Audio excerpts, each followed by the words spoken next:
sun shines over the horizon, spotlighting the stage for a brand new season with everything at stake. That stage stretching over 2 miles, but containing probably the most important strip of asphalt, start-finish line for one who start the season at the very tippy top. Good evening and welcome to the World Center of Racing, the site of the very first race of the Iceman Sim Racing League and the Daytona 250, live from the virtual Daytona International Speedway as we bring you our live coverage right here on the KBueno Racing Network. So happy to have you for the first of 3 Triple Crown races to close off or to start off the Iceman Sim Racing League. We're up in the broadcast booth here from Daytona Beach, Florida. My name is Kenneth Bueno. And of course, this is the first step on the journey to an ISRO championship. We had the Clash just one night ago on Monday. We had everybody get into that race, have a little bit of fun, go for surprises at the end. This is where things really matter if you want to run to the championship later on this season. And it all starts at what better place than Daytona International Speedway, the grandest stage of them all. And it comes down to stock car racing. Drivers right now putting their best times in on the practice times, and of course qualifying already happening, so we will have a predetermined starting grid by the time we get to the green flag here tonight from Daytona. But of course, right before we get into the details and the nitty-gritty about this ISRL series and what's to follow here when we wave the green in this Daytona 250, we'll first take a look as to where we are in the virtual world. But of course, you won't need no introduction if you're a stock car racing fan at heart. Daytona International Speedway has been around for so long, since its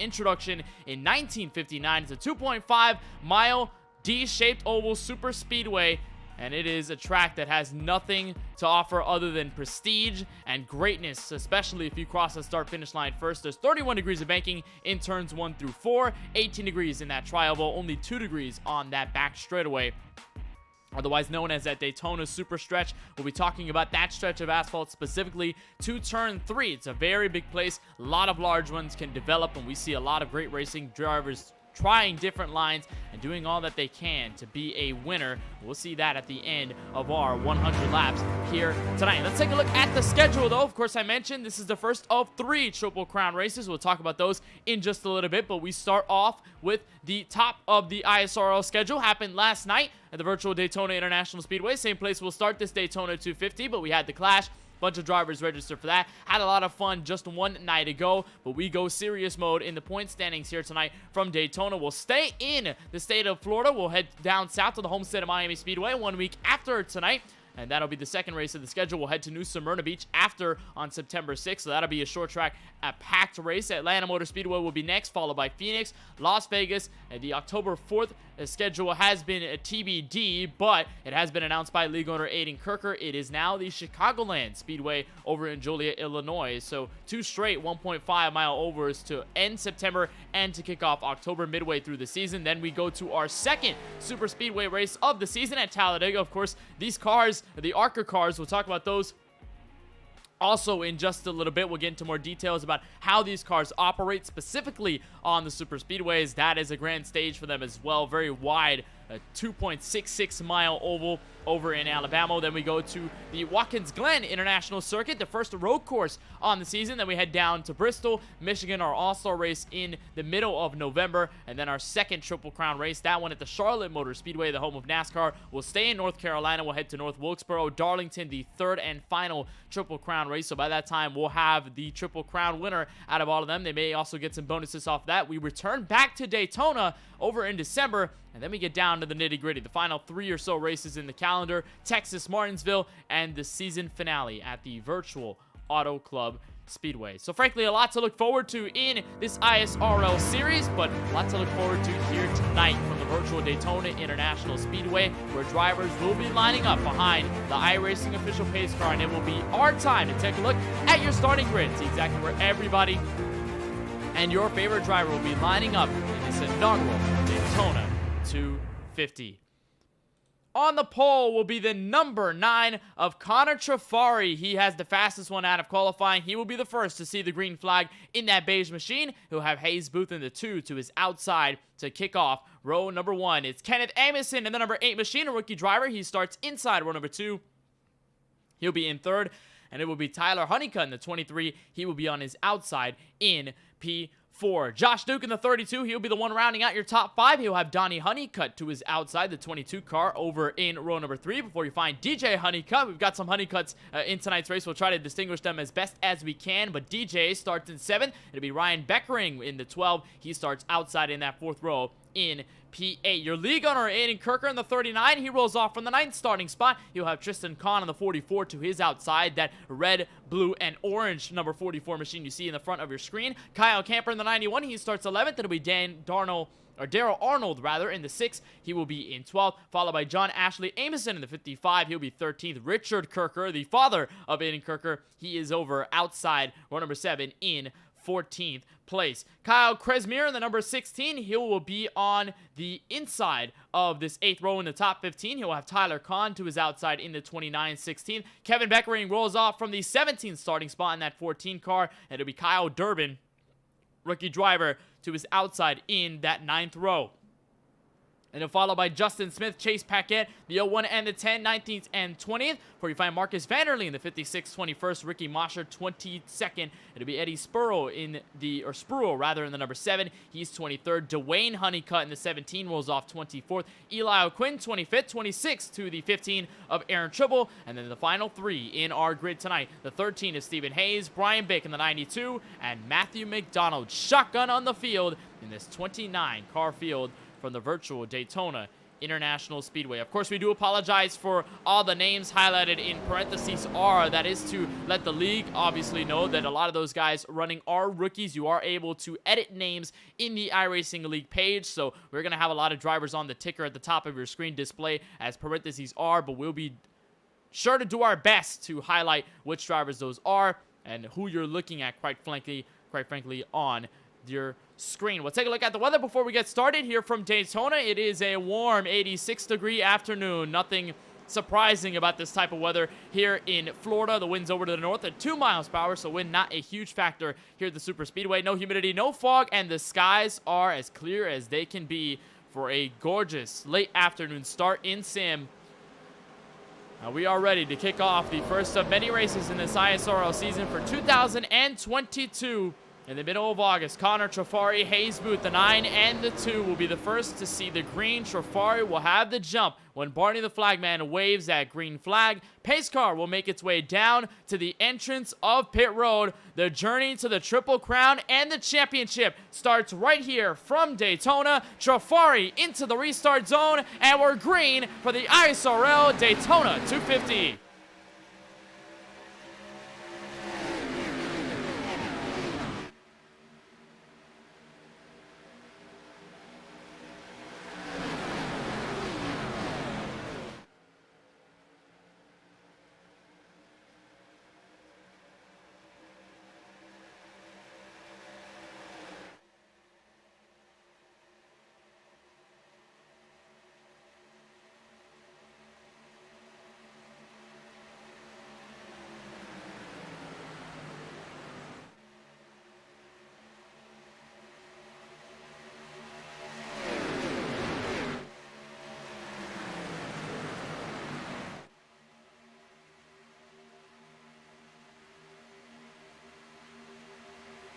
Fairly cautious start out of the field. Connor Trafari, though, the first one to see the line. He leads our first lap. And you watch the 2 there. Hayes Booth trying to hold his own in that green Dodge Charger on the very high side. But nobody wanted to work with him at the moment. So Trafari and company at the very bottom. Kenneth Amison in the 8, the first one to give that push, that black and red Chevy Impala SS. But here goes Trafari diving to the inside. He wants no part of the action already in the first 2 laps. So he'll back out of the main pack. It'll hand the lead in a tussle between Kenneth Amison and Hayes Booth, the 8 and the 2, side by side, going back to turn 3. And already some separation to start. Of course, this is a 100-lap race. This is exactly halfway of what is the Daytona 500 in real life, 200 laps. So these guys wanted to be as patient as they can be, and you could already tell the difference between the first pack and the second. The first pack already stretching to roughly about the top 11 or 12 or so. Then you'll look back to 13th on back, Justin Smith, John Amison in the 55, the 44 of Tristan Kahn, and then obviously Trafari, who had backed out there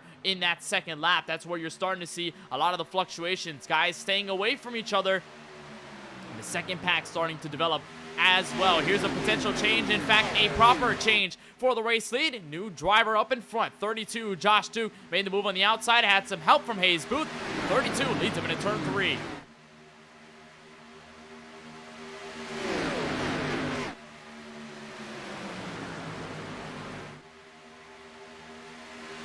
Now the line's really starting to gather themselves through that outside, posing a larger charge here. Some wiggles near the rear of the pack so far. Looks like Hayes Booth has the opportunity to take the lead this time. We'll get to the door of the 32 going into turn 1. That's the 23 of Tyler Honeycutt. And that outside lane right on board with the 32 of Josh Duke. He holds your catbird seat at the moment. But how long will it take for that outside lane finally finds a run? We see this a lot at these super speedways, even with these ARCA cars and even away from it. You look at the trucks Class C on iRacing, you look at the Xfinity Series cars, even the Cup Series cars, and even others across the iRacing platform. On the stock car side, this outside lane, if you gather them correctly together, you're going to have a large run that can easily overcome guys on the inside, despite them having the advantage of the shortest way around the racetrack. We'll talk about a lot of the checkups, how that has become prevalent in these super speedway races, and of course, the fact that these guys are not touching bumpers. It's not necessarily a surprise that they're not touching bumpers. This car on the iRacing service has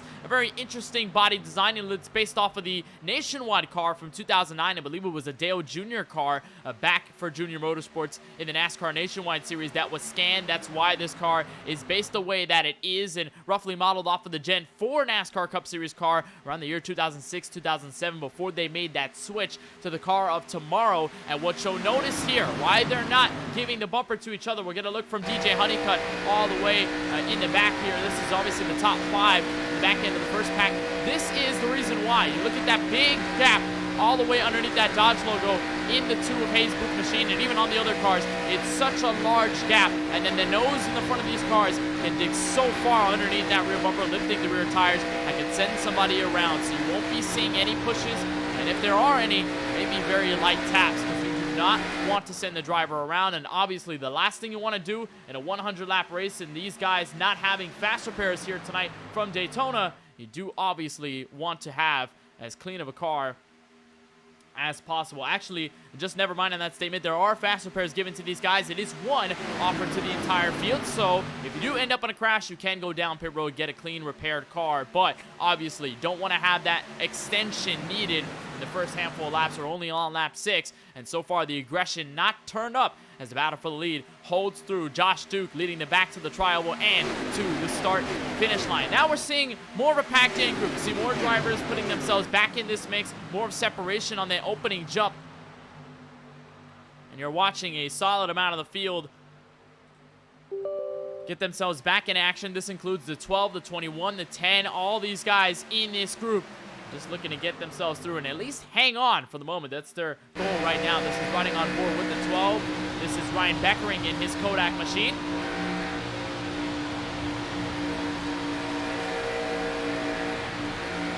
As he looks on around the top 15 or so, he'll be hanging through. He's got some help behind, but not as much strap all the way at the front. We'll see exactly what he can do so far. Very calm approach for the moment for the driver of this 12. And again, just the motto of the entire field, not necessarily wanting to stretch your hand out so early to the point where you maybe overextend, have a problem.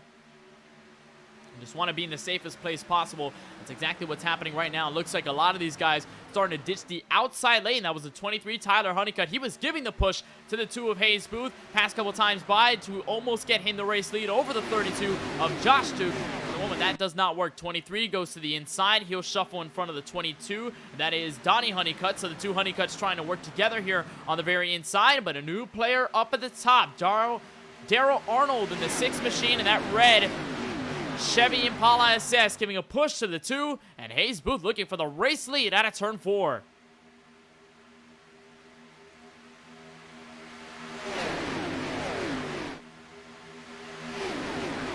We've seen Hayes Booth, a very strong iRacer. Same deal with Josh Duke. If you are an avid watcher of the KBueno Racing Network, as Josh Duke switches in front of the 32, he'll take the race lead away at lap number 9. If you've been watching the KBueno Racing Network for a while, you will recognize this name, Josh Duke in the 32. He was a part of the LWRC NASCAR Cup Series back in the day. He was a pivotal part of that championship stretch going all the way to the finale. And Josh Duke, a very strong driver. Haven't seen him in a while in the sim, but Josh Duke already proving how good he can be specifically at these super speedways. Did not have any control over that pass for the lead with Hayes Booth up at the front, but Duke has remained clean, and he has yet to stretch out on that outside lane. Does not want to swap in front of the 6 of Darrell Arnold, so he's going to stay behind, and they'll head into turn 1 with a brand new race leader in Hayes Booth.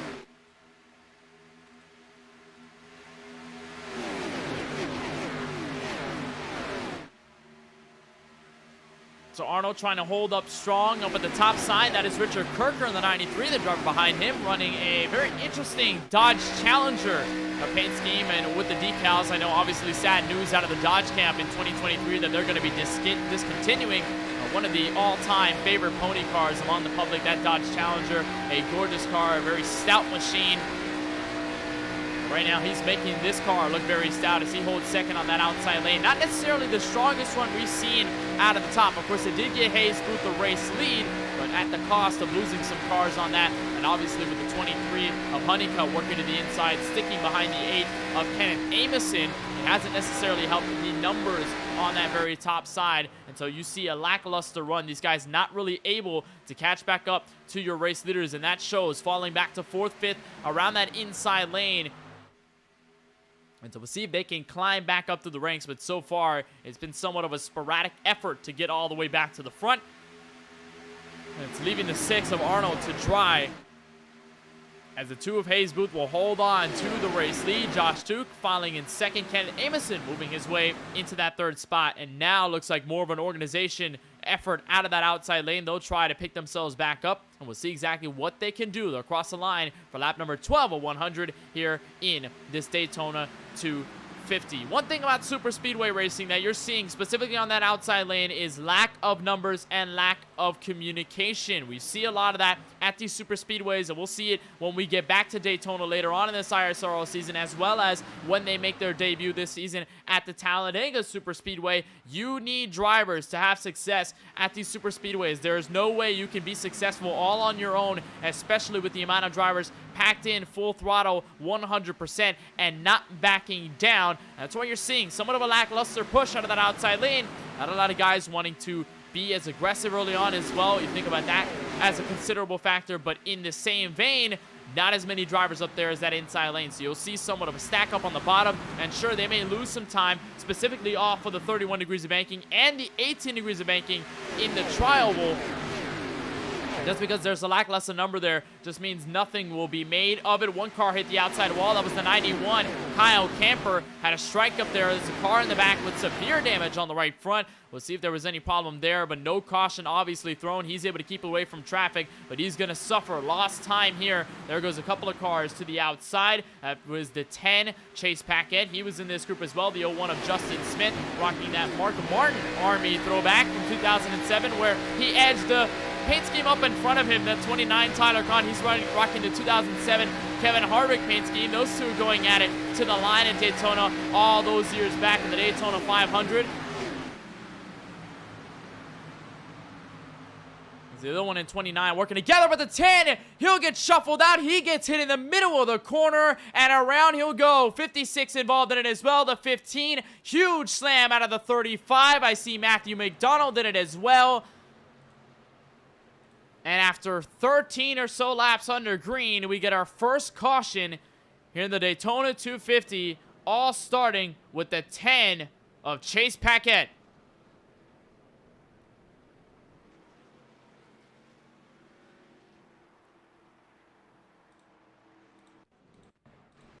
Looked like there might have been a stack up. We'll see exactly what happened. We'll take a look at the replay and see how this all unfolded. Here's the 10 of Paquette, that Valvoline machine. He's rocking the inside. He catches up the car in front, and then there's a big stack up, looks like on the bottom going into turn 1, right about there. And it looks like they may have made contact, and the 56, a U.S. Border Patrol machine, it gets into him, and frankly, there's nothing that the 10 can do. That was Marcus Vanderlee, it looks like, who got into him on the rear side. And again, you cannot really hit these back bumpers in these Arkham and Art Series cars. Of course, talk about that gap on the rear end. There's a big checkup right there. And it looks like the 10 just did not have enough time to react. He was slowing down. Marcus Vanderlee didn't really see the contact happen. And then he goes into the 10, and then they get more drivers involved. Matthew McDonald, he was riding from the very rear of tonight's Daytona 250 at the start of this race. He had worked his way up through around the top 15 or so. That's behind the 91. And then right there, they get into trouble. 15 goes up the track, and there is nothing for that Cal Naughton Jr., number 47, to go whatsoever. Then the extra insurance hit off of the 10. Doesn't look like too much damage on McDonald's machine, neither on the number 10. It looks like the hardest hit had to have been Aaron Tribble in the 15. He got caught up on the bottom end of this crash and then came sailing back up through the corner. This is the Celsius Toyota Supra he's got on into turn 1. See the contact there. He tries to slow down, and as they careen back up the track, there's nothing the 15 can do. Heavy tolling damage on the right front and the bumper, and then comes the 35 sailing in. That was Ricky Mosher, and his machine came out of absolutely nowhere and slams into the carnage late in the going. And so a huge multi-car crash sends us under our first yellow here at lap number 16. A couple of drivers on pit road, including your race leader, Hayes Booth, at the time that the yellow flew. Him and Josh Duke come out of pit road. Looks like Josh Duke a faster stop, 7.4 compared to 9.6 on Booth. So maybe 2 tires here for this Racing for Souls number 2. This Jesus car, I believe, is a Morgan Shepherd. A throwback Josh Duke in the 32, beating him out of the lane. It looked like just a fuel call on behalf of the 32, so looks like obviously tires not a large concern. And I watched the race with these ARCA cars at the older Daytona surface, a scan from 2008 on iRacing, and you definitely do need some tires over at that racing surface because the track is so rough. The track really eats up the Goodyear Eagles, and as you're riding through the bumps, it can be very easy to wash up the track and have some problems.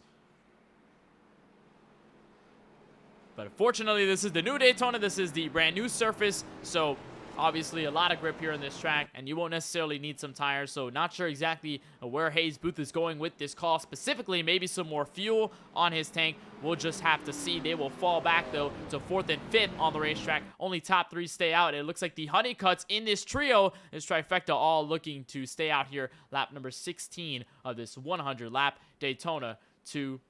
Got a question over in the YouTube chat that is by one of our broadcasting partners here at the KBueno Racing Network, Francisco Bacquiao. He says, what are the basic things to know about this league and this race, and is there a prize for the winner? That is a very good question. This ISRL, Iceman Sim Racing League, they've been around for a while, frankly, owned by Aiden Kirker. He is a former racer, or rather still is a current racer, but former racer, broadcast live on the KBueno Racing Network many times. I think the last time we saw him was at the Homestead Miami Speedway in the Work Dynamo Designs and National Series, so it's been quite a while since we've seen Aiden Kirker out on track, but he does operate this league on the side. They do run a multitude of different types of cars this season with the ARCA cars on the iRacing service, but I believe they also have a super late model league as well. They've got their schedule. They've got their season already going on. And so many different series already up and away here in this ISRL, including this one here tonight from the virtual Daytona International Speedway. This is, of course, a 100-lap race, so roughly half of the distance of the real-life Daytona 500. And a lot of these guys did lock their way in. And, of course, they had a clash race just one night ago. So a lot of fun to be had on Monday night, but a lot of fun to be had as well here tonight from Daytona in this Daytona 250. Of course, that Triple Crown, a lot of things going on with that. Daytona being the first, so the driver who wins this race, he'll get $15. If they win 2 races, the second one at the virtual Charlotte Motor Speedway, they'll get $40. They'll win $60 if they win all 3. That third one being the Darlington Raceway, and the payouts, of course, will be after that Darlington race. So it'll take a while before the driver who wins this race here from Daytona gets the reaps of the reward and gets the award for all that in the Triple Crown. That is, of course, if they end up winning Charlotte and Darlington after. But Triple Crown races are very hard to win. They're listed as Triple Crown races for a reason, and to win all 3 in the same season in that stretch of a couple of months or so, it is going to be very tough, although I think a lot of these guys are definitely up for the challenge. Restart lap number 18 at 100 of the Daytona 250. It's Tyler Honeycutt all in control at the front of the field. Donnie Honeycutt, DJ Honeycutt, second and third going into turn 1. And here comes Josh Duke. Some help from the 8 of Kenneth Amison. Maybe they can make a charge up high. But going out of turn 2 all the way to full song. Tyler Honeycutt in the race lead. And here comes Duke for a challenge out of turn 2. It did not take long at all for the 32 of Josh Duke, one of the former race leaders in that first stint, to get back to the front. Kenneth Bueno, this time help from the 29 of Tyler Kahn behind him. And it is all Josh Duke at the very front, but there may be a save for it on the outside out of turn 4. Here comes Bueno with help from the 29, and they'll be door-to-door back to the trial and the start-finish line.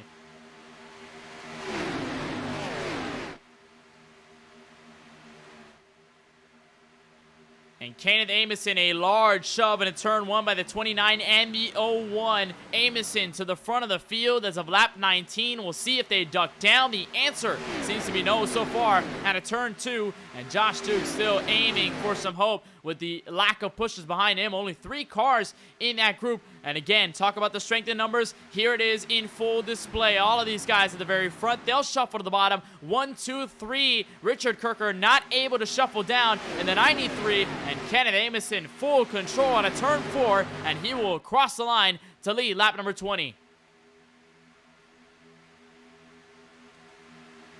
How about a collective effort there to get around the honeycut so it stayed out, and obviously no discrepancy other than fuel. We'll see how the honeycuts play this, because them staying out here over the first 20 or so laps, they will have to pit at some point in time, potentially expecting another caution to come out, but they may be in deep trouble if things do not go their way, and if we stay green here from Daytona. That's another thing we'll talk about if we get into that territory. Pushing into green flag pit stops. There's been a lot of issues with drivers going on for green flag stops and then not necessarily being able to get back up in the draft if they have a lack of cars. You see a lot of guys get separated in the midst of large packs, whether it be 10 to 15 cars. You can easily break them off into multiple groups of 3 or 4, or maybe some in 5, maybe some in larger quantities, but for the most part, it just thins everybody out. And the last thing you want to have happen to you is for you to be all by yourself going out of pit road, or even worse, getting a pit road speeding penalty. We've seen that happen a lot from drivers making those mistakes. You're going upwards of 185 miles per hour going into that stretch of the pit lane. You're right on board here with Tyler Kahn. A good look at the speed chart there right under his last name. 190 miles per hour in the midst of the draft. And when you dive down out of turn 4, you get underneath that double yellow line. You have to brake from that speed all the way to the pit road speed limit, which is definitely at a crawl compared to the pace that we usually see at speed, as the 29 will hang in behind the 8. Looks to be 1, 2, 3, 4, 5 cars in a single train line until you find the first battle around the top 6. This is Donnie Honeycutt in the 22. He was one of the drivers to stay out after the opening yellow. He's got some help from the 11 to DJ Honeycutt, the other driver as well, to have also not come down pit road. All of these guys in that effort, of course, and they have the 23 of Tyler Honeycutt there on the rear side of this, and that gray and black orange number 23. So they'll try and work together at the very top. Now they'll get an addition. This time the 01, Justin Smith, already looking for second and potentially the lead going into turn 3.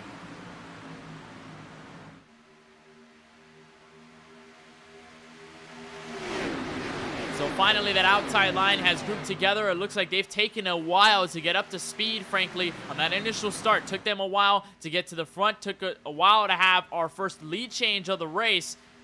And now they're really starting to rev the engines. They're starting to come alive and, frankly, getting more comfortable. Back to turn 1. 01 of Justin Smith. He'll be even with Bueno going into the 31 degrees of banking. He'll have the help from the 22. They shuffle quite a bit around your top 5, top 10. And out of the corner to the super stretch, it'll be Smith with a large run on the back straightaway. He'll be able to catch up to the quarter panel of Kenneth Bueno. Will it be clear for the lead? Obviously not going into the third corner. They'll stay side by side, and for the moment Bueno will hold control, but they're starting to thin out. Now 3 cars at the very top and 3 cars on the bottom.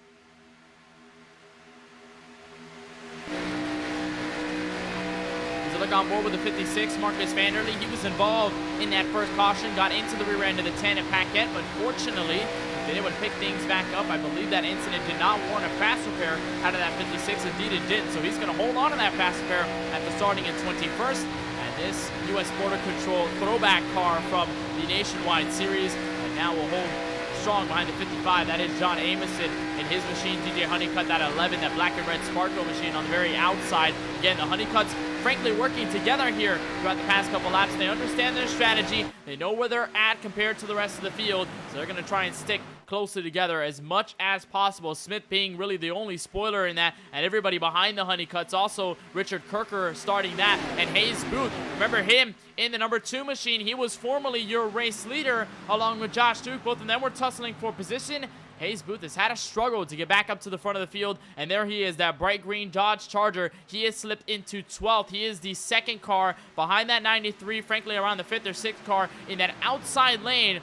And so Hayes Booth not really pushing the issue here in the opening 25 and not rushing to get to the very front. Josh Duke, though, had a very clear shot to the very front of the field, and that's where he is, third on that inside lane behind that 29 of Tyler Kahn. Still even for the race lead, frankly, at a turn 4. That is Kenneth Bueno with a push from the 29. So he'll have the momentum to keep the race lead and lead this lap, I believe, by the time they get to the trial. Well, never mind. Justin Smith with a potential word on that. And as they cross the line, Smith will lead the lap that time through in his number 01 machine. Will he be able to clear for the lead? The answer is yes, but he would not move down. 01 still up high with the 8 still down low.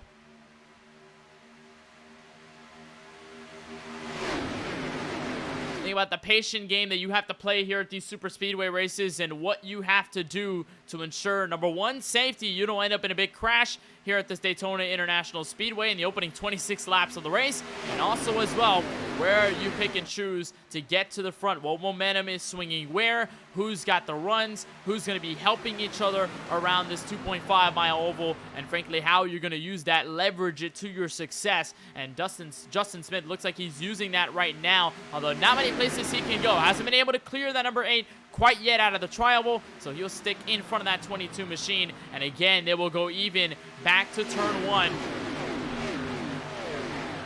We saw some separation in that opening stint. A lot of drivers in that first pack, second pack, they've been kind of somewhat in a separation game together. Looks like the entire field not in a second pack. These are some of the last drivers, though, you'll see in this group. This is Aiden Kirker, frankly on the opposite spectrum of his father, Richard Kirker, who's running around this top 10 and being a pioneer on that outside line. That 39 has been stuck to the bottom, this time behind Ricky Motion in the 35. We saw him slam into the aftermath of our first caution in the opening 16 laps.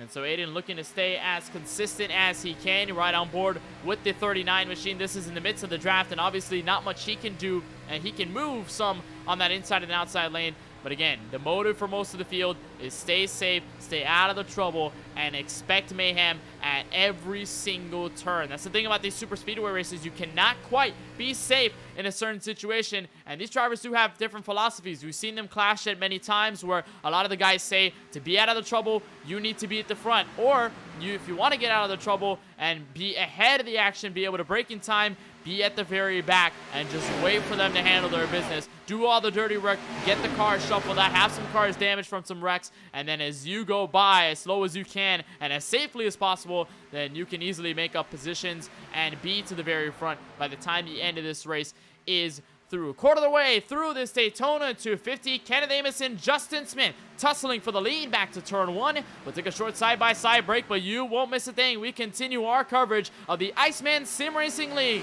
from Daytona right here on the KBueno Racing Network. Racing isn't easy, but experiencing it is. iRacing puts you in the driver's seat with the industry's leading sim racing game. Drive on laser scan replicas of the greatest racing circuits from around the world. Go head-to-head against other drivers chosen by skill-based matchmaking to ensure competitive racing at every level.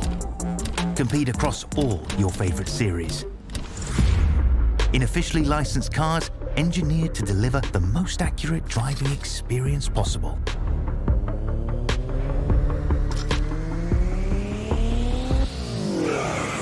Join a race or host your own with players from across the globe. Race against the computer or in a league with friends. Feel the thrill behind the wheel. Visit iRacing.com.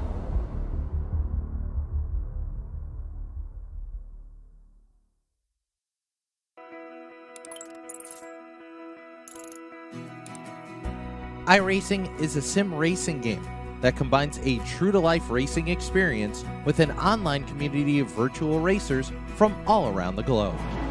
iRacing offers a multitude of officially licensed cars and tracks, laser scanned with millimeter accuracy. Their car models and mechanical systems are based on real-world physics, engineered in cooperation with manufacturers and race teams. Their skill license system ranges from rookie to pro, ensuring members are always pitted against those with similar skill sets. Members are able to sign up for a weekly race series, compete in time trials, host a private race with friends, and participate in racing leagues created and run by the community.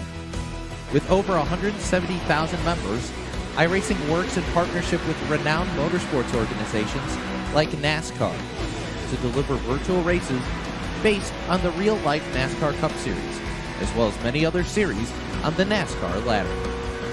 iRacing also features team racing, providing a variety of options for members to create and manage their own teams. Race with friends or real-world teammates in full-length endurance events like the 24 Hours of Daytona, Spa 24, or the Bathurst 12-Hour. Additional partners include IMSA, World of Outlaws, Supercars, and IndyCar, allowing members to race in their very own Indianapolis 500, Bathurst 1000, Chili Bowl, and many more iconic events. This is iRacing, delivering the most authentic racing experience short of getting into a real race car. Sign up today at iRacing.com.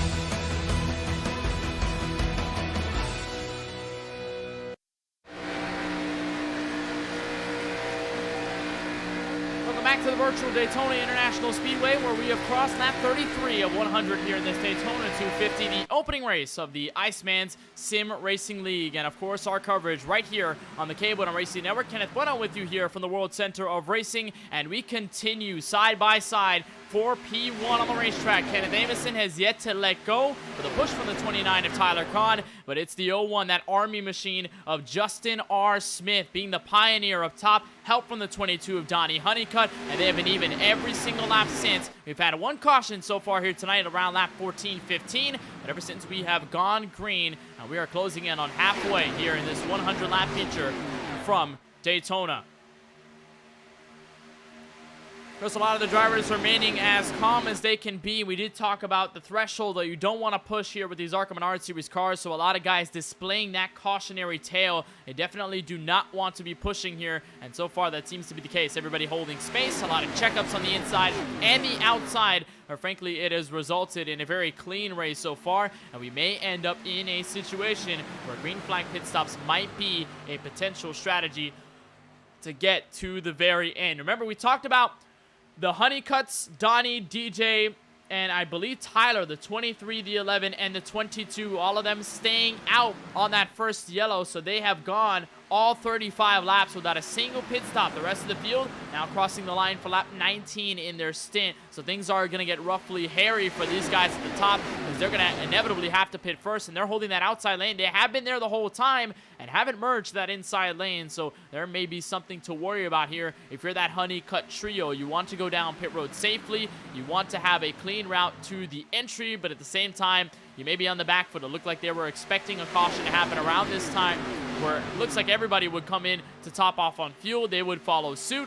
And right now, it doesn't seem to be the case, so they're on an alternative strategy. We'll keep an eye on that as we move forward to the rest of the race. Around 15 laps before we get to the official halfway mark, lap number 50 of 100. And we talked about Richard Kirker being somewhat of a pioneer at the very top. He was holding the 4th or 5th spot on the very outside lane, but he has coupled up with his very own son, Richard and Aiden, now coupled together 15th and 16th out on the racetrack. Aaron Tribble somewhat making a point in that, the 15, the Celsius machine, who got caught up in that wreck there on lap number 14. He got his fast repair, so he is back set to go with a clean Toyota Supra decal ARCA Menard Series Impala.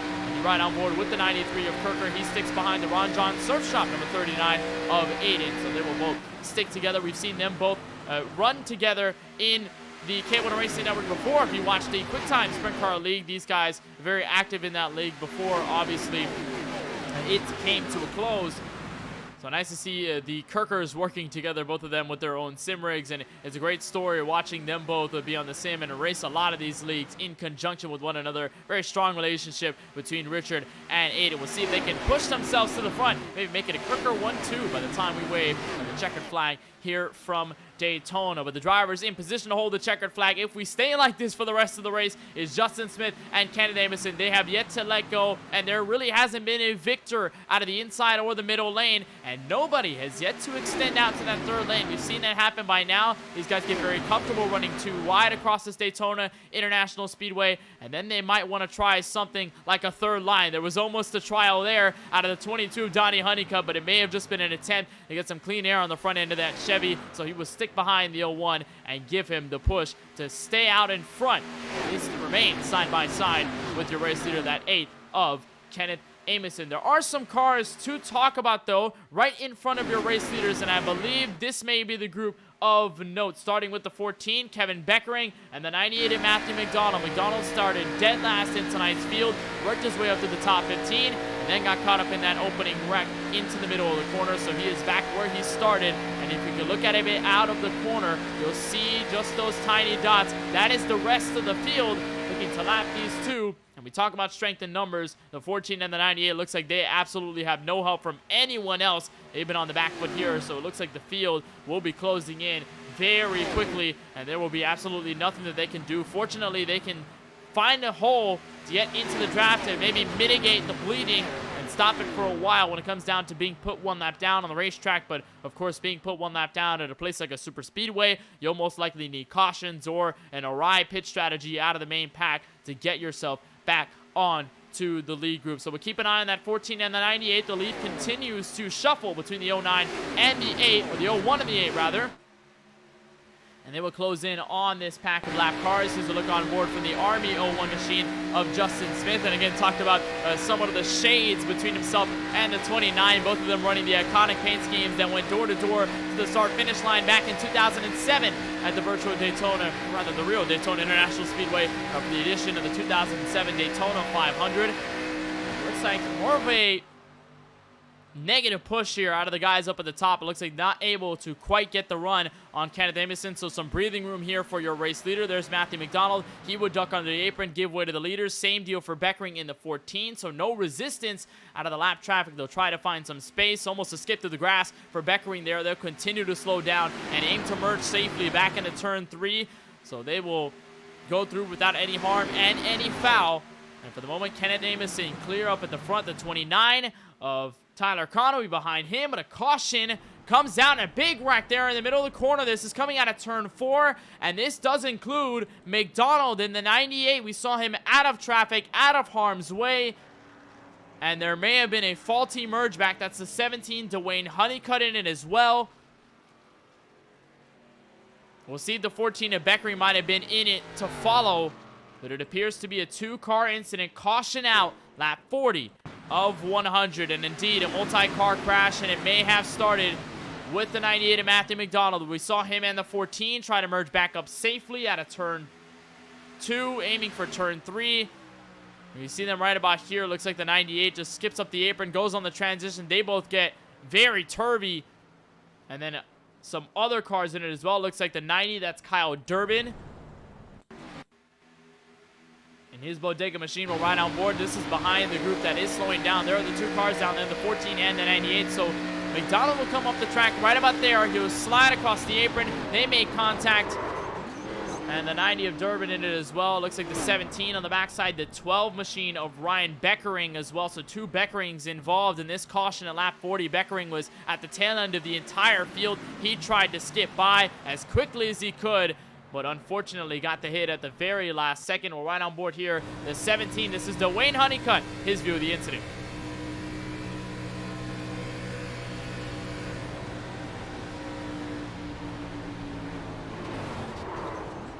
And just nothing you can do if you're Dwayne Honeycutt riding the very top. You watch the leaders try to scour around that lap traffic, and they're unfortunately not able to get out of harm's way. Durbin in the 17 of Beckering with some trouble, and the entire field onto pit road. Remember the call by the Honeycutts. It may have paid off, but the call pays off for the 29, Tyler Kahn, on 11.1 second pit stop to win the race out of pit road. Justin Smith follows through in second. Chase Paquette, we saw him involved in the first caution tonight. He goes for a same style of pit stop. Looks like a tire call and some fuel And the 10 will move up to third, and all your leaders had fallen back. Remember, Kenneth Bueno leading the race before that caution. He slipped back to fifth. Stephen Hayes has done a remarkable job. We haven't talked about him all race long up until this point. He slipped into fourth. Johnny Honeycutt, DJ Honeycutt 6th and 7th. John Ameson in the 55. He'll be 8th. Marcus Vanderlee 9th. And Brian Bink in the 92 for the rest of your top 10. A wild pit stop sequence there, giving Tyler Kahn the race lead.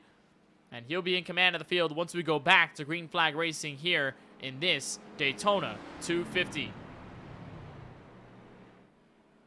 So, of course, a call mostly for fuel to get to the end of this race. Obviously, I believe one more stop is in effect for these guys before this race is over. We are yet to reach halfway here in this Daytona 250. So, of course, the door is still wide open for anyone looking to alternatively make a move on pit stops. And fortunately for the Honeycutts, that seemed to be the saving grace for them. They were hoping that a caution would come out to at least even them with the rest of the field. That's the last thing they wanted to see if it went long green flag racing, for them to have to pit first, them have to get out of the way of traffic and potentially go laps down if they make a mistake. And with only 3 cars, you have the entire rest of the field pitting way later, and they can extend as long as possible to their stretch. So for the Honeycutts, this strategy ends up working out, and they don't lose too much track position out of it either. So Honeycutt, Donnie in the 22, he will be the highest running Honeycutt out of the group. He will be 5th. DJ will be 7th. And then you have to look back all the way to 13th, roughly around there. 12th, 13th, Tyler Honeycutt in the 23. It looks like he had the slowest stop out of the group. It was a 15.5, so some tires there perhaps taken on the 23 machine. Wanted some new Goodyear Eagles, and that's exactly what he gets, but at the cost of some lost track position. So our second caution here in this Daytona 250 involving the likes of Ryan Beckering, Matthew McDonald, Kyle Durbin, the 17 of Dwayne Honeycutt. All of them have made their trips down to pit road. It looks like they may have all taken the fast repair. Actually, no, it seems to be only one of those taking that call, and that is the 98 Matthew McDonald. He was involved in that first caution and is involved in this second one, so he's burned up his fast repair. He will not have a clear repair for the rest of the race. He will have to assess all the damage down pit road if he ends up in some more trouble. Kevin Beckering does not get the fast repair. Neither does the rookie driver, the 90 of Kyle Durbin. He comes out of pit road right now, and Ryan Beckering in the 12. He will stick with his left front damage on his Kodak number 12, so he will hold on to fast repair for now.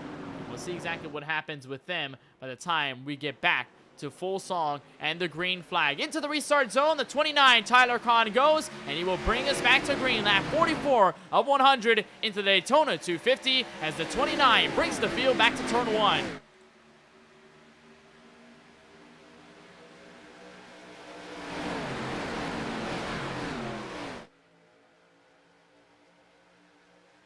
And this time they leave the outside line for dust. Justin Smith, the only one up there for a while before you get to the 55 of John Ameson. He's got help now. Marcus Vanderlee in that group as well. Another car in that second lane. That's the former leader, Kenneth Ameson in the 8 machine. He'll try to help the 01 and get back to the front. But Tyler Kahn, help from the 10 of Chase Paquette. They'll hold strong on the very inside at a turn 4 and will look to lead lap number 44.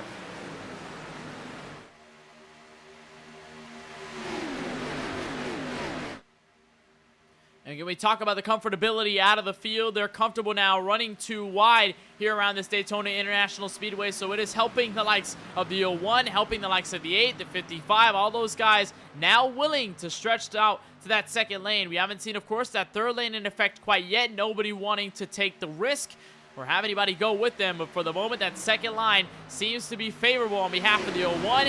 He'll tussle for the lead with the 29 going back to turn 3.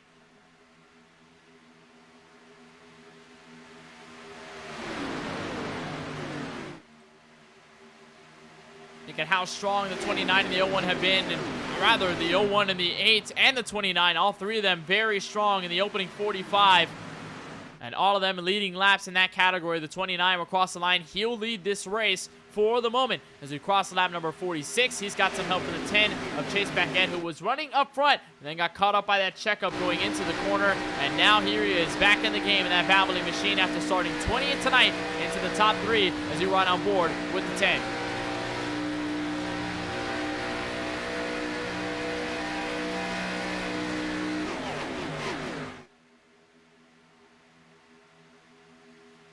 So Khan will have the lead. The push from the 10 going into turn 3 will be suitable enough to get him out to the very front. And some more separation around this mid-pack. There's Marcus Vanderlee. You look at the 11, DJ Honeycutt. There's the 2 of Hayes Booth, who started pretty much at the very front of the field. He led a couple laps, and he has yet to bring himself back to the point position. It's been somewhat of a struggle for this Dodge Charger. Hasn't necessarily been the most aggressive to the front. That may be a factor in it as well. But looks like Hayes Booth not content with leading this race. He wants to be in the pack, maybe wait for some trouble to spark up so he can get away from it all. But at the moment, Hayes Booth not necessarily looking like the Hayes Booth in the first handful of laps of this Daytona 250 as he hangs behind the 11 of DJ Honeycutt. There's Kyle Camper. We saw him tag the outside wall, that bright yellow Columbia number 91, so he will stick behind on the outside lane. Looks like Brian Bick in the 92. That's who he's following on the very outside lane, roughly the 4th or 5th car in that outside lane. And so they'll stick together for the moment, and Camper looking to get back up to it, but of course just keeping a lot of the space to the rear bumper of the driver in front. That's been the concern for a majority of the field tonight, and that's why you see a lot of space given between a lot of these guys. They want to be very patient. We're not even halfway through this race as we cross the line for lap number 48 back to turn number 1. So they want to make sure their noses are clean and they don't find themselves digging into the rear bumper of another, because again, we talked about the consequences of getting too close with these ARCA Menard Series cars. You tap that bumper and it starts to dig underneath that backside of another car in front of you. It lifts their rear tires off the ground. They have no control, and more often than not, it results in a spin somehow, somewhere. And one spin, one small mistake at a super speedway with a pack racing style, you're going to have a large crash. We haven't seen the big one, fortunately, so far over the first 48. But, of course, it's not a matter of if. It's a matter of when. These super speedways and the mentality for most of the field. There hasn't necessarily been a charge on the outside good enough to give the 01 the race lead or to replicate the effort that he put up against Kenneth Bueno in that stretch before our second caution flag. It's good enough to keep him there around the top 3, top 5, and that may be all you can ask for if you're that U.S. Army 01. A better push this time around in 1 and 2 on the likes of the 8 of Kenneth Bueno. Now they've got the 55 and the 92. That's Brian Bick and the John Ameson machine. So they're going to stick behind. They're going to close in some more comfortability out of those guys as well. And they will try to push the 01 to the very front. Only one instance tonight, I believe, that we've seen a driver from the outside move down low and clear officially going into a corner. And I think it started with Josh Duke in the 32. He was really the first one to hold the very outside and clear all the way to the bottom and take the race lead away. And speaking of Josh Duke in the 32, we saw him leading the race earlier on tonight. One of the most dominant ones up at the front. And he's now into that Hayes Booth syndrome. He has yet to move his way through the field. And there he is on board with the number 32, riding in 17th behind Darrell Arnold in the 6.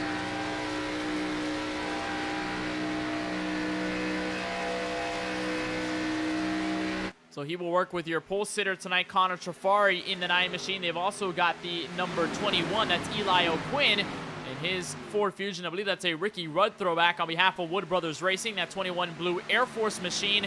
They'll get passed here on the bottom side by the 7, Eddie Spruill in his machine, and the 93 of Richard Kirker, who has been separated with his son, Aiden Kirker. Aiden has been content to run further back in the field, and he has dropped to 23rd on the running order, practically the very last car in that first pack. We'll see if he loses draft here. I think there's a lot of cars there, but one car sideways on the apron. I believe that maybe Kyle Durbin in his bright teal machine, bright green machine rather, and that is Kyle Durbin in his car, that Bodega car sideways on the apron. He drops all the way to 29th, and that could have been our third caution here in the Daytona 250. This is him slow on the apron going into turn 1. There's a field going by, and I think just carried too much speed, came back up the track, almost about hit the 2 of Hayes Booth, got sideways, but fortunately picked it back up before everything could go wrong, and almost had a second moment there. The 16 and the 14 almost in that as well, but Durbin stays out of trouble. Everybody gets by, and we will stay green. That could have been a huge moment to set us under caution for the 3rd time tonight, as we have officially crossed halfway here in this Daytona 250 for the Iceman Sim Racing League. Here comes the 01, a big push on behalf of the 8, the 55, the 3rd car in line. It'll get him to the 29's quarter panel, won't get him to the race lead, nor even to the door of that Pennzoil shell, number 29. And at a turn 4, Tyler Kahn with some room to breathe. Of course, a push from the 10 of Chase Paquette to lead lap number 53.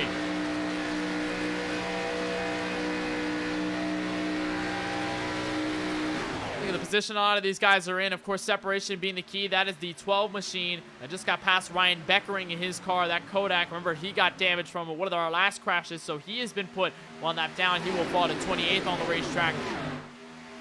But not much you can do necessarily for these guys. First, second, third, or fourth. Of course, we can see some outside moves, some lane changes. It almost happened there out of turn 2 with the 10 at Paquet. He frankly thought about going up in front of the 01, potentially making it almost 3 wide, or potentially looking for the lead on the outside.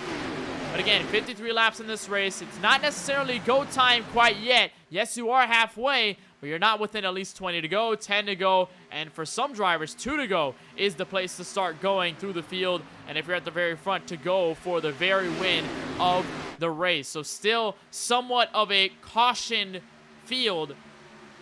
For the most part, it's of lap 54. Nobody really trying to do anything crazy. Nobody racing like it's for the win right now. Everybody knows their agenda. Everybody knows their blueprint. And of course, with that very pit stop that still may be in the game, by the time we end this race, they also want to make sure that they're clean all the way to that part of the track. When they come out of turn 4, they want to be clean up to that stint where they have to come in with their fellow competitors and maybe with some of their teammates. We have seen the Honeycutts work together. We saw their alternative strategy to stay out after the first yellow. Of course, that all got thrown out the window. The alternative strategy did when the second yellow came out. But we've seen them work frankly well together. So we may see them get back into this game as well. And maybe they put in their strategy of their own to get ahead of the field by the time we get to green flag pit stops. Of course, that is not confirmed. We can still have a yellow to splice up the action, have the field be on the same page. It's been like that so far over the first half of tonight's 250-mile race.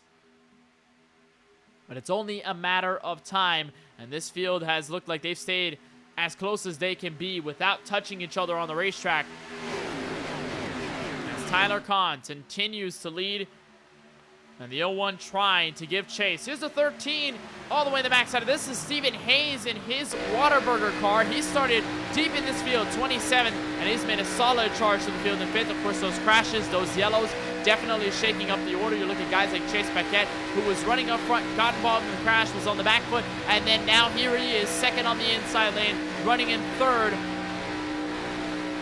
There's a lot of opportunity for drivers near the rear of the field to have those cautions even out the playing field. And we've seen that many times. Even on last laps, big crashes can happen. And the guy as far back as maybe even dead last could be in a potential chance to win by the time this is over. But some solid positioning out of this bright orange Whataburger number 13. Hayes in that spot. And on the very bottom of the crash, already behind them, 17, Dwayne Honeycutt around. Multiple others in it as well. I believe Connor Trafari, indeed. Answer is yes. 93, Richard Kirker, a slam. 44 of Tristan Kahn, the 7 of Eddie Spruill. And there's our 4th yellow. In turns 3 and 4, as the 17 of Dwayne Honeycutt got turned into the outside wall. And a batter, number 17, waiting to limp it back to pit road as the field will slow down in the hands of the iRacing official pace car. Once more, we'll take a look and see how it all started. As is entering turn 3, field packing up around Hayes' booth. And it looks like right there, they went almost 4 wide. Connor Trafari trying to make some space happen on the top, the 21 machine. Looks like he tried to make a move on the bottom. That's Eli O'Quinn and his Air Force Ford Fusion. And you watch here on the chopper cam, they're already 3 wide. That's on the bottom. 23, that's Tyler Honeycutt. 21 of Eli O'Quinn. He tries to slow down for a potential 4 wide situation. Honeycutt kind of the capper and all of that. And the 9 of Trafari just went if-gap car. And he put his number 9 machine there. And unfortunately, the 17 went up the track. They both made contact, and it results in a huge wreck. Our largest wreck, I believe, here from Daytona. There's a 7 of Spruill. Looks like he got loose all by his lonesome there on the back straightaway. Here's a look from Richard Kirker. A slam out of Connor Trafari, and then an extra hit, and then a 3rd one on the 14 of Kevin Beckering. A lot of these guys suffering their 2nd or potential 3rd hits of the day here from Daytona. Beckering being one of them. Here's a look on board from the 14, entering turn 3. And just trying to slow down, carrying so much speed, there's not much you could do. And for Beckering there, who has not used this fast repair, so he will have a positive when he comes down to pit road. But ultimately, not the night you want to have if you're that 14. He's been involved in many incidents tonight. And there's the race out of pit road going into turn 1. Tyler Kahn undefeated on that rank. It'll be Justin Smith who follows soon second. Kenneth Ameson wraps up the top 3. Marcus Vanderlee, Stephen Hayes, your top 5 after another caution here in this ISRL Daytona 250. More to come from Daytona Beach, Florida. Tyler Kahn ready to bring the field back to another restart. Lap number 60 of 100, coming to 40 laps to go in this Daytona 250, continuing our coverage right here on the KBueno Racing Network. Don't go anywhere.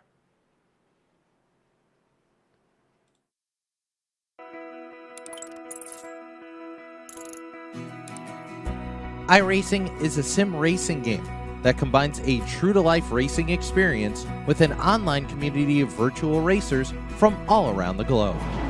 iRacing offers a multitude of officially licensed cars and tracks, laser scanned with millimeter accuracy.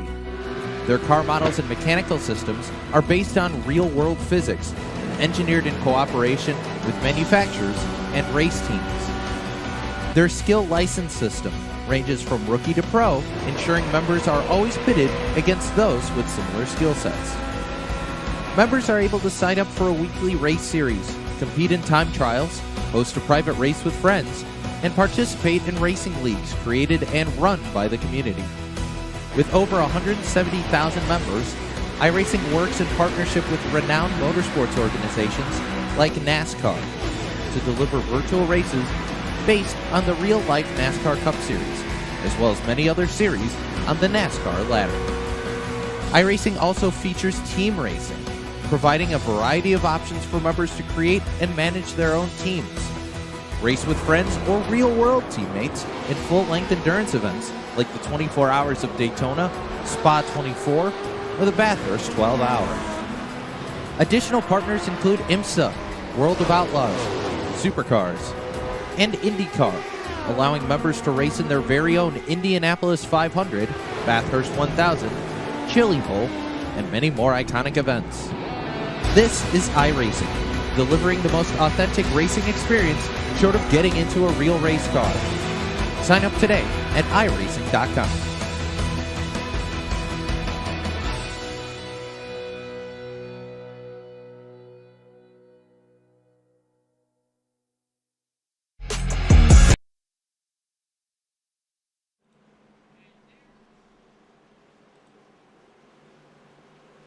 .59 laps complete in this ISRO Daytona 250. We're ready for a restart on lap 60 of 100, and we'll cross the line for 40 laps to go. Welcome back to our coverage here on the KBueno Racing Network. Kenneth Bueno up in the broadcast booth, and it is Tyler Kahn and Justin Smith, the Kevin Harvick and Mark Martin cars, and the two Chevys will bring us back to the green flag here from Daytona Beach, Florida. Pace car is down to the safety of pit road, and all on the discretion of the 29 to bring us back to green at lap 60.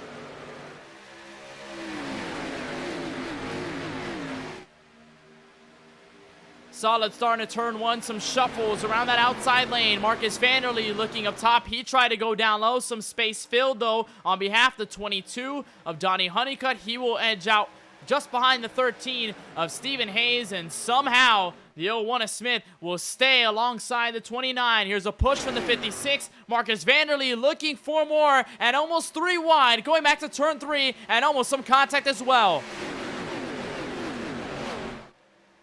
They shuffle dearly, and up into the outside wall goes Honeycutt. He'll slam once and twice. Hayes Booth in it. Josh Duke, the 11, the 92 of Bick.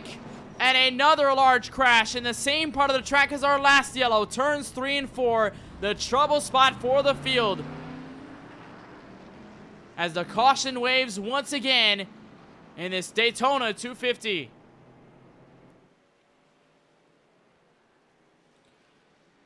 And it looked like it might have started around Donnie Honeycutt in the 22. We saw him on the very inside of the racetrack. Try to eye and see exactly how it all started. Indeed it was. The 22 with trouble on the very bottom of the track here. He is running roughly 4th on that inside lane behind the 13. We saw some of the scuffles there. A lot of drivers checking up at the very top. After it looked like Marcus Vanderlee might have shoveled it 3 wide. You know, watch here. Maybe a hardware issue or maybe a connection issue on the 22. Looks like the car just Chucks a hard right. Just goes straight up the 31 degrees of banking. There's a lot of space between him and the rest of the field. He puts the 11 in the wall and the 35. And then he comes back up the track into the 2. The 91 of Kyle Camper involved. Josh Duke, one of the strongest drivers we've seen all night so far from Daytona. He gets caught up in it as well. And they're just behind this mess as the field will scatter around in the 3 and 4. There's a look at the hit from the outside wall. The 11 comes back down the track, hits the 32. They both go up in the air, him and the 91. And the 92, Brian Bick. The 15 machine, Aaron Tribble. We saw him involved in a big crash earlier on tonight. Used his fast repair. And despite slowing down for the carnage, he somehow still ends up in it right on board from Tribble into the corner. Let's see, holding onto the brakes, trying to predict where everyone's going. And unfortunately, just gets tagged from behind. I think that was Dwayne Honeycutt that gave him the shot and sent him around. There's a look at Honeycutt. He's all over the place trying to slow down for it at the very last second. And then he tags the 15. I think for Tribble, not enough damage to warrant a run down pit road, or it's not going to be race-ending damage by any stretch of the imagination. He comes out of pit road right now. And so does the other guys involved in that caution. But still a shunt to what's been a troubling race overall for most of the field. First crash for the 2 of Hayes Booth, who had been hanging around the mid-pack. He had been trying to get back into this race and just somewhat meandering around that mid-pack. Could not do much to get back up to the very front where he was leading some laps here in this event. And unfortunately gets caught up in it. I'm not sure whether fast repairs were definitely used here. Of course, Ricky Mosher, he had used his fast repair, that 35 car, so it looks like he is officially out of this race. Richard Kirker had used his fast repair. He was not in this crash, but he is listed as 1 lap down, 27th. And the other guys involved in it, Brian Bick, looks like a fast repair used on behalf of the 92. Indeed, the answer is yes. Connor Trafari in his Keelan Belsha Trip Belsha paint scheme. And I'm very sorry that I didn't notice this earlier, because this car started on the very front row of this race. And this is a car representing one of our fellow broadcasters and friends here at the KBueno Racing Network, Keelan Belsha. He's been a part of our shows for a while. Hasn't been on a show in quite some time, but that is a car with a reference to him, his dog, Trip Belsha. And so very interesting paint scheme, but Trafari back onto the racetrack. He has not used this fast repair, so it looks like not enough damage to warrant the trigger on that fast repair on pit road, but he will lose all that track position, even though he was basically around the mid-pack, top 15, top 20. He'll be 25th by the time we go back to green flag racing. So lights are out on the iRacing official pace car. We'll go green with roughly 37 laps to go from the virtual Daytona International Speedway. And again, it will be Tyler Kahn at his discretion when we get back into that Geico restart zone. But he'll have a new challenger at the very top end of row number 1. This time, it'll be former race leader Kenneth Amison in the number 8. So the 01, Justin Smith, he had been one of the strongest cars on that outside lane leading. He will be outside, or rather inside of row number 2. He'll be 3rd. 4th will go outside. That will be Stephen Hayes in the 13. He's had a great move through the field so far after starting fairly deep in the field. And Dwayne Honeycutt, despite his issues, despite the problems he's had, he's somehow going to be, it looks like row number 4, so a potential spot change. That was Marcus Vanderlei, who's supposed to be inside row number 3. But still, somehow, even despite the issues for the 17 and even the 7, and that Venom car of Eddie Spruill, they will both be 7th and 8th. Row number 4, that's where they line up next on this restart at lap number 64. So pace car will come in at turn 4. It will make the slight shift to the left, the entrance of the pit lane. It'll be the 29 and the 8, the first two. And we'll see the green flag as we cross the line for lap 64 of 100. 63 down, 37 left on the charts in this Daytona 250. A solid jump by both rows. Green flag back in the air from Daytona.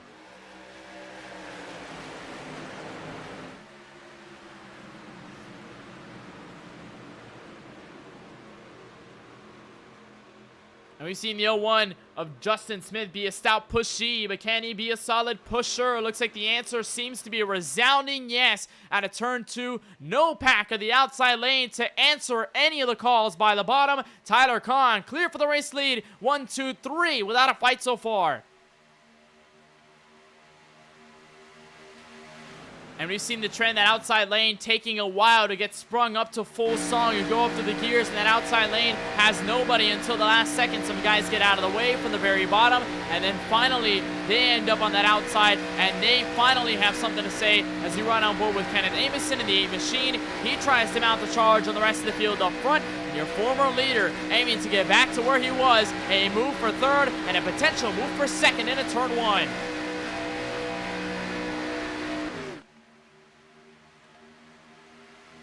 And he's got some solid help as well. We've talked about John Ameson in the 55, how good he's been on that outside lane. He's basically camped there all race long, and some new faces up as well. How about the 39, Aiden Kirker, your league owner? He hasn't been around, frankly, all race long, but now he's hit the go button into the final 35 laps of this race.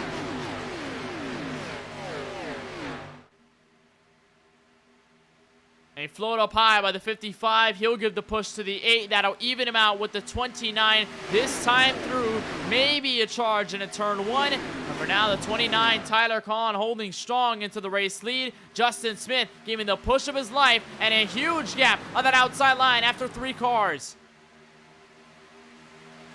That's Chase Paquette in the 10, all by himself with a huge gap to everyone else. Some more cars finally going up to the top. But for the moment, it's not necessarily helping the 3 that are looking to get to the very front.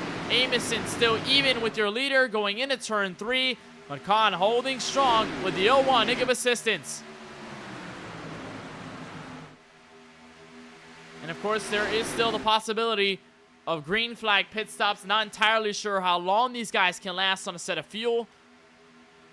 And so if we stay green, we may see fuel become a concern and the strategy start to take over here in this race. But for the moment, does not seem to be a problem. We've had enough cautions to spice up the action. We've had most of our longer runs cut short by some drivers getting into trouble. So it may happen all over again as we close in on the final 30 laps here from Daytona Beach, Florida, as we remain side by side for the lead. Kenneth Bueno with a nose out front into turn 3. You look at how patient a lot of the field has been. Surprisingly enough, we've seen many races where a lot of these guys in other leagues have been very aggressive, moving to the front, making it 3, 4 wide, and doing all that they can to be to the very front. It looks like tonight, over the 100 laps, and in this first race, it's a triple crown. You know, there's money on the line. You know, there's points on the line as well for the rest of the season. So a lot of these guys have been riding around. Most of them still making some moves here and there, but not necessarily being the aggressors in this case as well. That's why we've seen some of the clean racing and some of our longer runs tonight. They understand season potentially on stake if they can get a win. And then momentum. You talk about how momentous it is to get a win in the very first race of the season. You're telling the field, I'm setting the tone this way with a checkered flag, and any win in that first race of the season can easily spring a driver up from maybe not as confident to start the season before the drop of the green to as confident as they could ever be at the highest level after the checkered flag is waved, and that may give them some more incentive to run well through the rest of the season with those other Triple Crown races. We talk about Charlotte Motor Speedway, the intermediate track later on in the calendar, Darlington, one of the hardest tracks to drive, especially with a car like this. It doesn't have that much downforce, and money at stake for all 3 of those events. And any one of these guys looking for their first win in this ISRL season. Here comes Ameson with a large shove and an arrow push from the 55. That'll bring him to the race lead. Not enough to clear the 29. Khan still holding on the very bottom.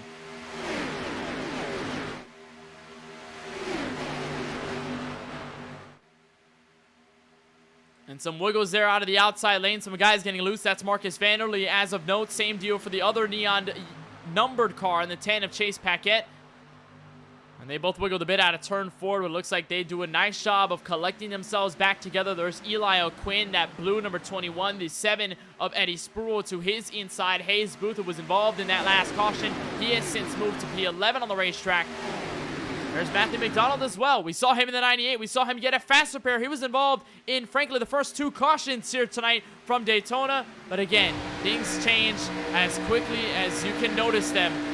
at these super speedways, and a driver like Matthew McDonald, who despite all of his problems, is now up in the top 15 with a chance to gain some more. Some gap there between himself and the two of Hayes Booth. Looks like he doesn't want to push the issue, frankly, right now. Doesn't want to do anything crazy, but still a remarkable recovery, starting dead last in tonight's field, being involved in some crashes, and now potentially back in the game as we cross the line for 30 laps to go.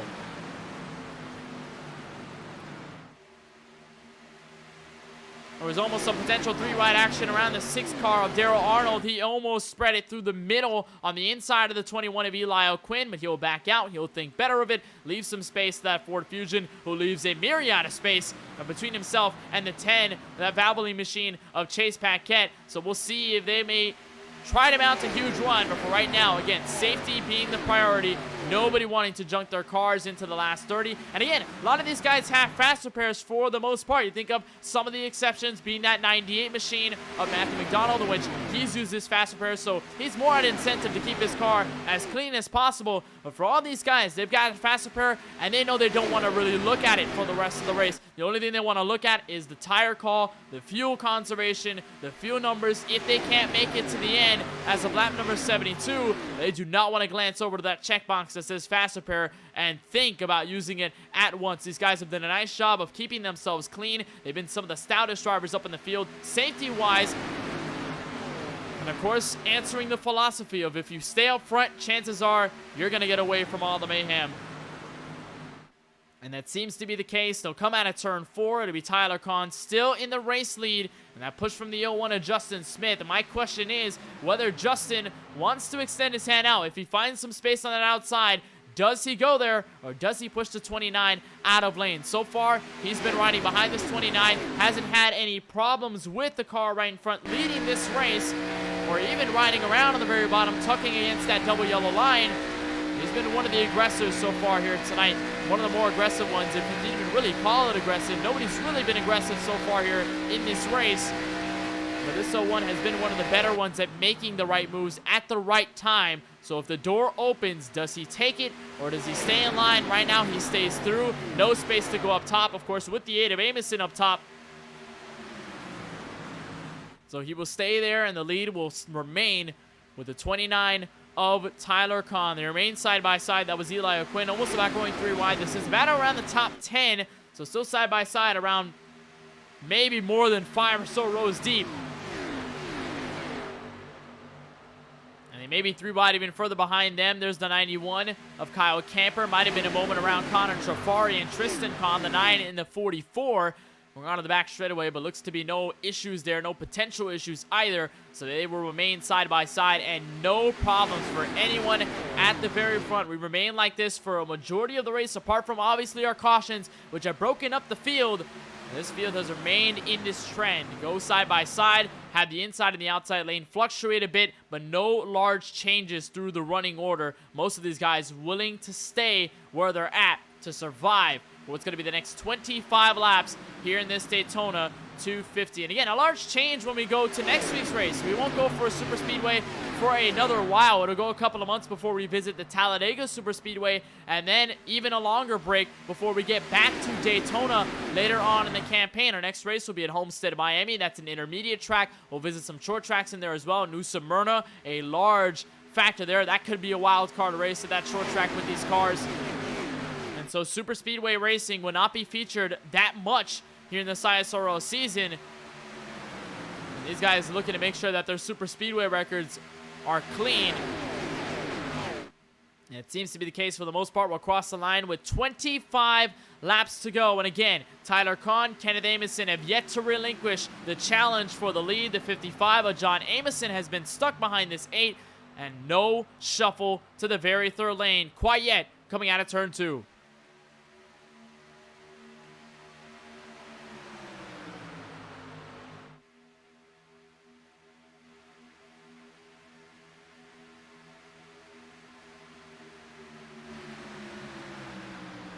There's a shot at the whole field going into turn 3 and just how large of a pack it is. And we talked about the separation in that first stint, frankly, where there was a difference between the first pack and second pack. Usually you see those at the super speedways where the guys who really want to hang in the back really commit to that strategy, and they stay maybe a couple seconds behind the main pack. They lose touch of the draft, and then you have two distinct packs of cars working together in whatever strategy they may have in their rule book, or their playbook rather.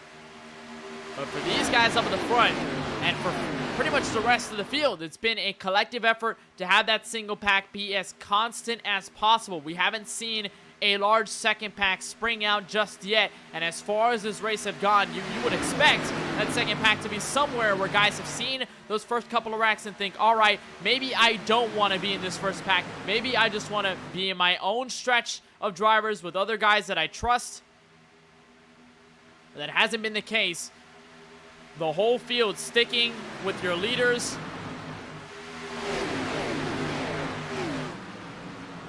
And it has worked for them so far. We'll cross the line for lap 78 of 100. And again, still Tyler Kahn in control. We do have the possibility of potential green flag stops before this race is all said and done. These drivers now on their 20th lap in a stint. So there is the possibility that we could see the field on pit road one more time before this race is over. But for now, it has not been a concern for anyone in the field. A move down low. Aiden Kirker finds space on the very bottom. And the Ron John Surf Shop Chevrolet moves into fourth on that inside.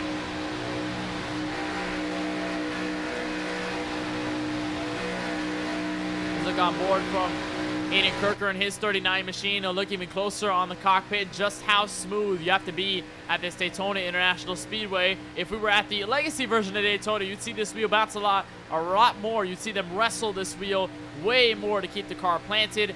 But of course, this smoothened surface, the 2022 detailed scan of the Daytona International Speedway. And obviously full throttle unless you just have to check up on the very bottom. And somehow we haven't really seen that inside line check up as much as they can. We've seen with many other stock cars on the service. Even if you look at other previous Daytona and Talladega races here on the KBueno Racing Network, the Xfinity cars, the NASCAR Truck Series machines, the next-gen cars, you see a large checkup on the inside. A lot of those guys trying to give the bumper to each other, but they can't, so they slow down. They check up other guys behind them, and it frankly becomes a domino effect where you see the whole field on the inside slow down, and those guys on the top that don't have to check up as much on the higher degrees of banking in the middle of the corners, they're able to gather more speed, specifically out of the corners right here, like out of turn 2 or out of turn 4, even out of the trial wall at a track like Daytona.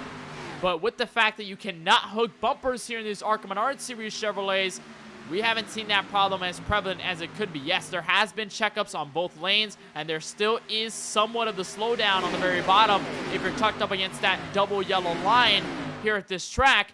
But we haven't seen it as severe as it could be, and frankly, that has become a considerable factor in that outside being so fast.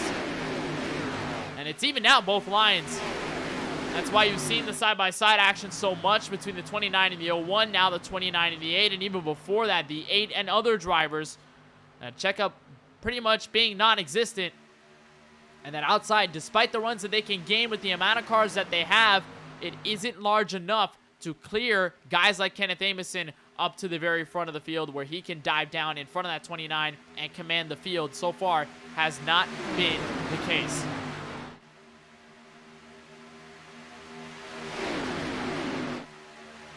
So we'll cross the line, 20 laps to go from the virtual Daytona International Speedway. More of a slowdown out of the outside lane. They'll look to mount a run this time by out of the trial wall.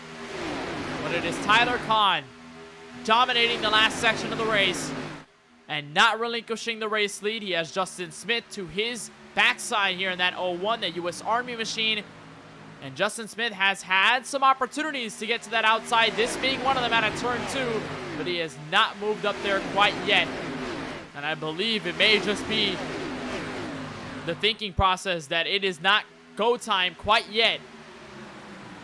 And there still is a lot to look forward to here from Daytona. Of course, it is 2.5 miles. This is one of the longest tracks on the calendar, the largest being Talladega here in this ISRL schedule.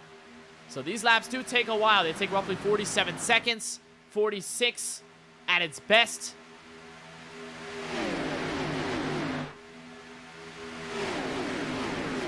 field. We'll get to lap number 83, still side by side, and no major changes throughout your top 5 or top 10. I believe the only biggest move here, at least within the last 5 or 10, had to have been Aiden Kirker in the 39, who made that switch from the top to the bottom, but they filled that hole quite quickly on the outside. Didn't look like they really needed that 39 to do much work or to stay where they're at, so they didn't lose that much ground, and they are still there, fighting side by side with your leader, 2 by 2, multiple rows deep here at Daytona. Here's a look at the 98, Matthew McDonald, who has moved his way up to the top 13. We saw him dead last in this race to start, dead last in this race later on after he got involved in a crash, and now he has moved up all these spots, 16 total, to 13th on the racetrack, stuck behind the 7 of Eddie Spruill. Not much this 47 or 98 can do. You can see 47 on the screen. It is 98 on our timing loop and on our telemetry. And this Cal Naughton Jr. throwback, Ricky Bobby-inspired paint scheme, doing well to move up to the field and, of course, gain some considerable points for the next race and for the rest of the season. And I'll turn back to that point on momentum. Of course, winning the race is the highest honor you can earn momentum-wise going into the rest of the season, where it feels like the weight has been lifted off your shoulders and you've got the chance to set the tone for the rest of the campaign. But even for a lot of these guys, winning isn't necessarily the biggest thing on their mind. We talk about drivers surviving super speedway races. There have been many times where you look at some drivers and they can tell you that they're in it to survive. They circle that race because they don't want any part of it. They just want to get to the finish line, finish the race, and get it over with. And that may be the mentality for a lot of these guys as they ride on board here with the 10 of Chase Paquette. Some of them may be looking not to straight up win the race by any means necessary, but to just finish well. And for even guys in the top 5, top 10, they can get some considerable points, and that is still a positive outcome going out of Daytona. As here comes a move, 3 wide, 21, Eli O'Quinn moves up with the 10 of Chase Paquette, and Darrell Arnold stuck in the sucker hole with no one to offer assistance. They'll move down almost 4 wide in front of the 6, Eli O'Quinn. Now the lone man up at the very top. And Chase Paquette looking to hold the middle. The 55 of Amison and Kenneth Amison in the 8. Going to stick with them. And Eli O'Quinn will hold that hope. They're 3 wide, even further back. There's the 98. McDonald making a move up top, but with no one to help. And he'll be left to dry.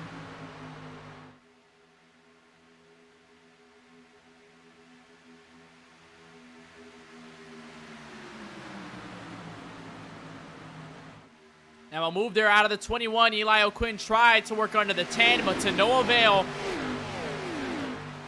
And so we'll back them up. 2 wide again. Paquette, though, looking at the very top. Either that or he's looking for clean air to avoid blowing up behind the 55. But it looks like now has become the chance for go time to become at utmost importance with 13 laps to go from Daytona.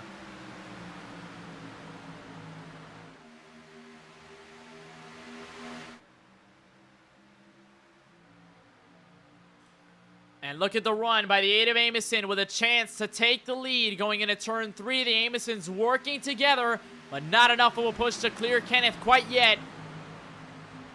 As the black and red number 8 will stay on the outside. Eli O'Quinn almost made contact with Aiden Kirker in the midst of turn 3. Paquette rolls high and gives space for the Air Force machine, but will stay door to door, 2 rows deep, or multiple rows deep, 2 by 2.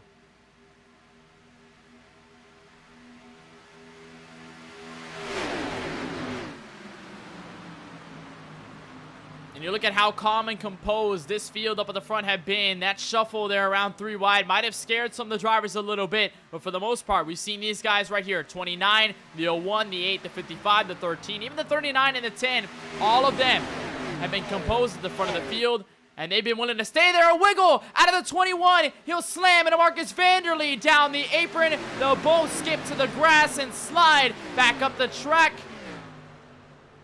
I believe, fortunately, they stay out of trouble. There's the 21 sliding on the apron. Will that be a cause of caution? Right now, the answer is no. And as we come to 12 laps to go, 3 cars are left on the high side and a separation in the lead pack. Tough break for Eli O'Quinn and Marcus Vanderlee, who look to be out of this race in the final 12. But at least 4 versus 4 out of turn 2.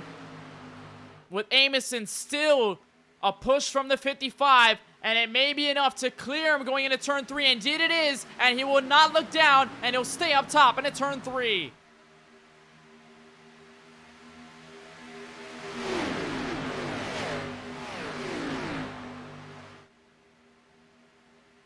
It's been a waiting game for all of these leaders, but do the leaders start to make moves? Is this go time? As of lap 90, coming in on 10 laps to go in this Daytona 250 in the ISRO opener. Remember, money on the line tonight, $15 to win tonight's race as part of the Triple Crown. And none of these guys have been willing to give up quite yet, as Iceman will aggressively side draft the 29 out of turn 2. He'll take the lead away this time through an answer out of Tyler Kahn. Will come in at turn 3 as the 0-1 of Justin Smith will give the push, and Iceman trying his best to hang with your leader.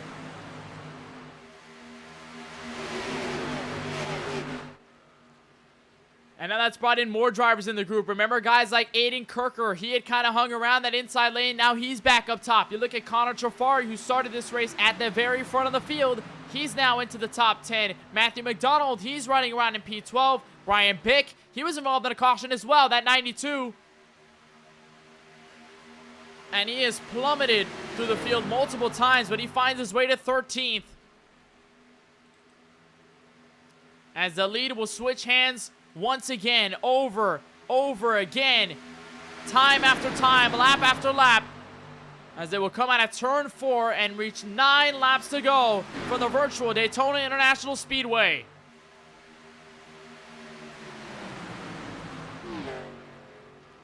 Potential wiggle out of the 55, but he will keep it straight, and no aggressive pushes and no chance at a third line quite yet.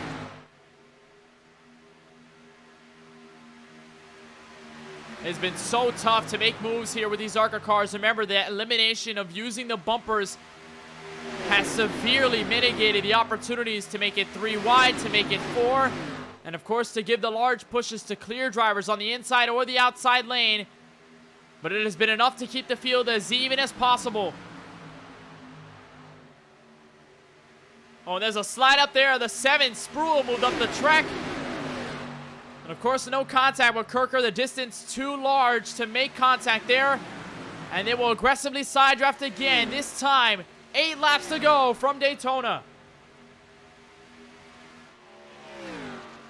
And you have to question whether anyone's going to make any moves, whether Smith, who had been nicely woven on that outside lane row 1 for a while in tonight's event, whether he tries anything on this 29, whether the Amosons decide to work together, whether Paquette looks for a third, or if anyone tries anything. We've seen some moves around the mid-pack, but none at the very front. And it's all up to Tyler Kahn to lead the field back to the start-finish line. He will grab 7 laps to go from the virtual Daytona International Speedway, on board with the 29 as Kenneth Bueno looks back for the lead going to the trial wall.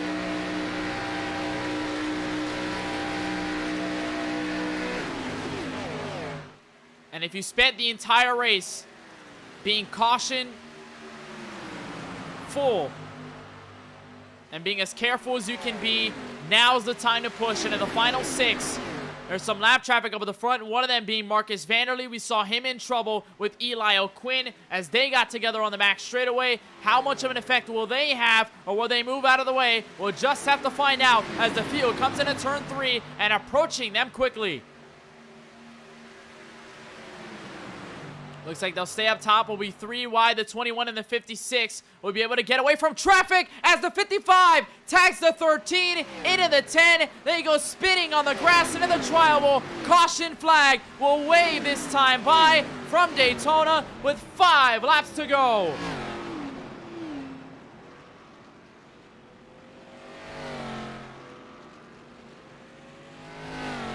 And there was the effect of the lap traffic. Marcus Vanderlee, Eli O'Quinn staying out of the way. But it wobbled the 55 of Iceman and caught multiple drivers in it. As our caution finally comes into the final 5 laps of tonight's Daytona 250. Take a look at how it all began.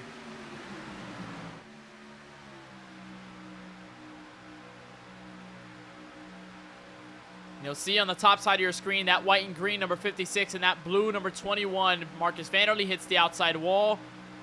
And it just looks like an overreaction out of the 55 of Amundsen. Thought that maybe Vanderlei was going to get further low on the track. Saw him hit the wall, decided to go down, but swerved hard enough to tag the 13 of Hayes.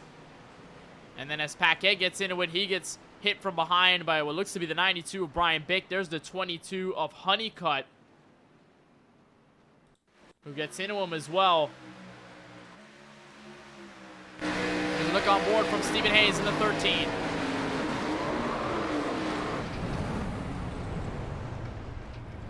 And there's nothing the Whataburger machine can do. Hayes had made a solid move up to the field, and that track position loss may be enough to keep him out of contention for the win. Same deal for the 10 of Paquet, who had done so well to put himself back with a shot to win. And the caution will wave. It looks like Kenneth Amundsen is listed as third, so Justin Smith has the advantage for second. He will be outside row 1 with an opportunity to somewhat recreate a 2007 Daytona 500 finish in the NASCAR Cup Series all those years ago. But now the question remains, does anyone come down for service this time by? Your leaders are looking to reject the opportunity.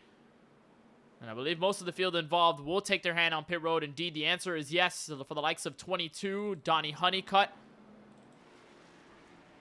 There's Marcus Vanderlei, the 91 of Kyle Camper. They're also coming in for their service.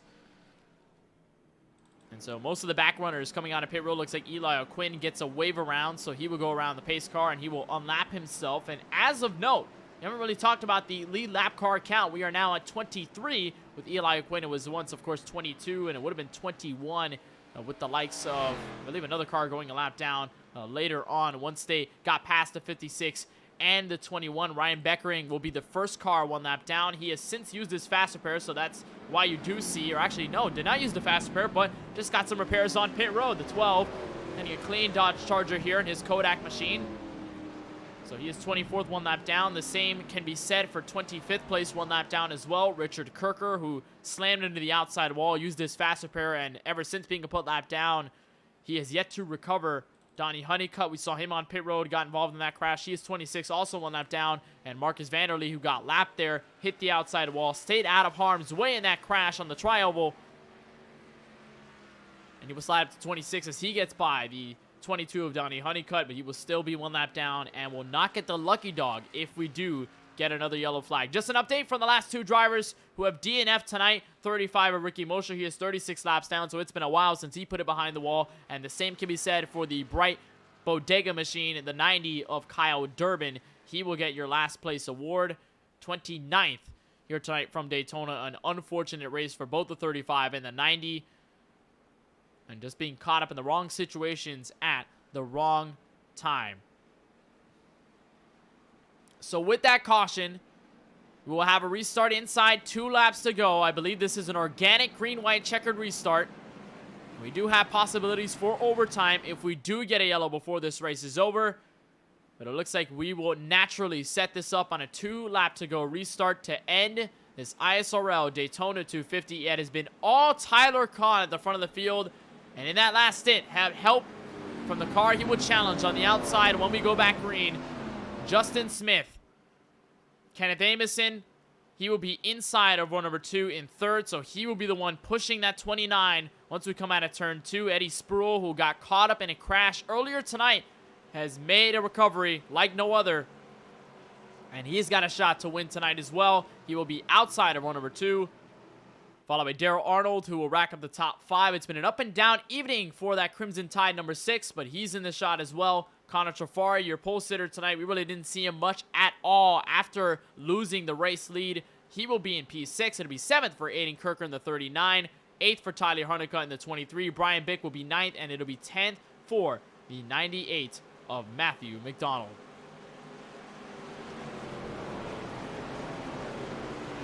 So I mentioned earlier tonight that some drivers, especially on the super speedway mentality, look at 2 laps to go as the point of no return and the point to go for the absolute win by any means necessary. Well, we have reached it. 2 laps to go. once we cross the line from Daytona in this ISRL Daytona 250, the Kevin Harvick number 29 of Tyler Kahn will try to defend against the rest of the field and hold on for his first win and take the first round. Pace car makes its way down to pit road. We head into the final 5 miles. 2 laps to go from Daytona.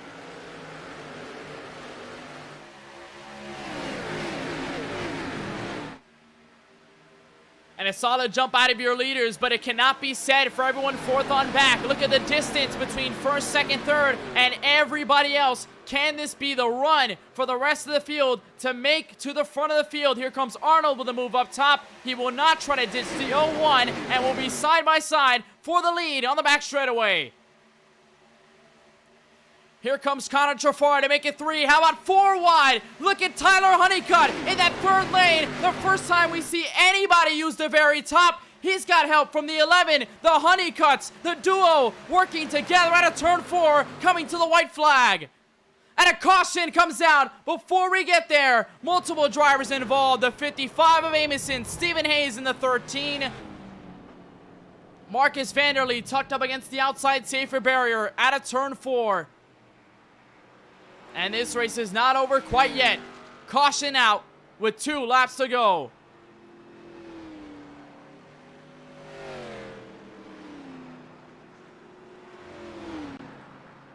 It was near the rear of the field where this all started. And we'll look first at the 55 of John Amison, who had been tucked back in the field.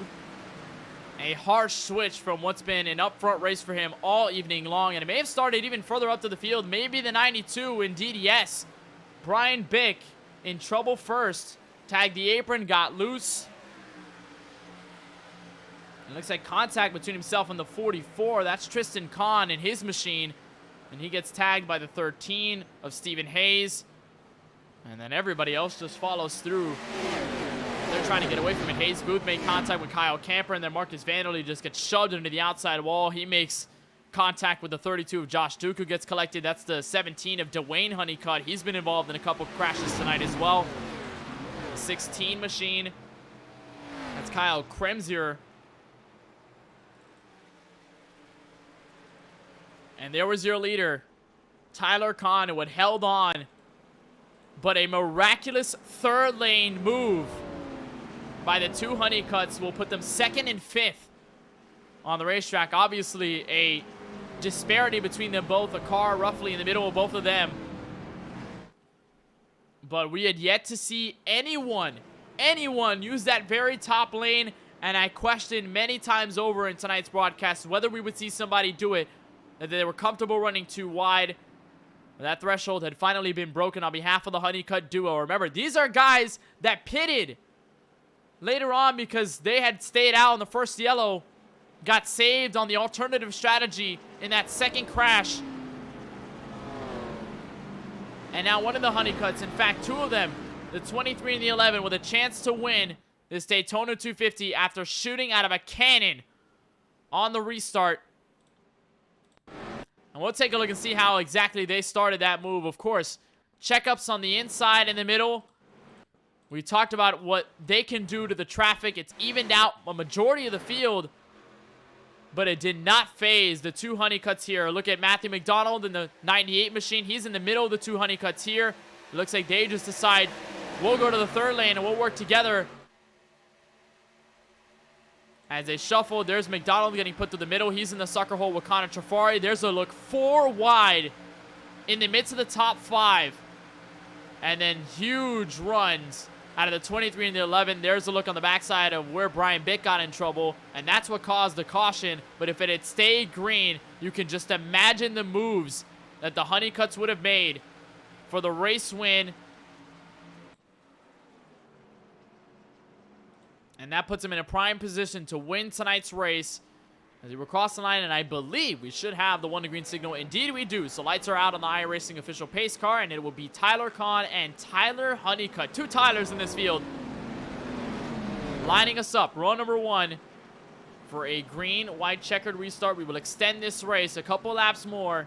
If we end this one, we will cross the checkered flag at lap 104. And I believe we also do have more attempts to end this race under green. In fact, we do. We have 3 attempts naturally at a green-white checkered finish, and here's how it will all go. We'll get the green flag, of course, with 2 laps to go, and we will try to get back to the white flag. If a crash happens before the leaders do get to the white, then we will rack them up and do it all over again. Again, 3 attempts at a green-white checker to finish this race. If the leader does get the white flag, iRacing does not have yellows once you get past that threshold, so you carry the white flag with you and all the way to the checkered. Despite anything that happens on the racetrack, we could have a huge crash that takes out the whole field, but no caution will come out, and whoever leads by the time we get back to the checkered will be the winner. Now, in the case that we do exhaust all 3 green-white checkered attempts, in that last attempt at a green-white checkered, whoever is the leader at the timing loop as of the last caution on that final attempt will be considered the winner of the Daytona 250. The pace car will come out, will bring them to the line, and boarding the flagman in the flag stand, and whoever is P1 by the time the yellow comes through will be your winner. Hopefully we end up racing all the way to the checkered under green, but it's a big question mark all the way till we get to that point. Pace car makes what could be the final stop on a pit road. Tyler Kahn, Tyler Honeycutt, green flag with 2 laps to go on green-white checkered attempt number 1.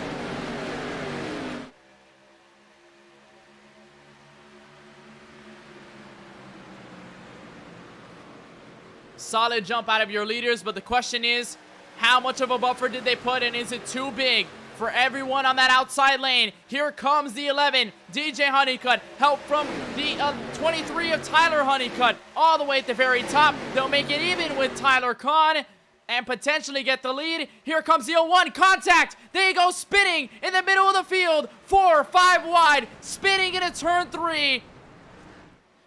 And is that going to be the caution? Yes. Another attempt coming your way from Daytona. Another crash on the back straightaway.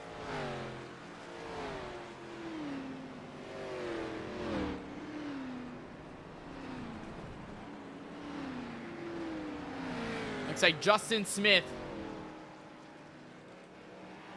and tried to move to the middle when he made contact, and the whole field got swept up with him. As we'll take a look and see exactly how this all began, but you frankly saw it on the back straightaway. Look here at the 01. He's tucked behind the 23 of Honeycutt.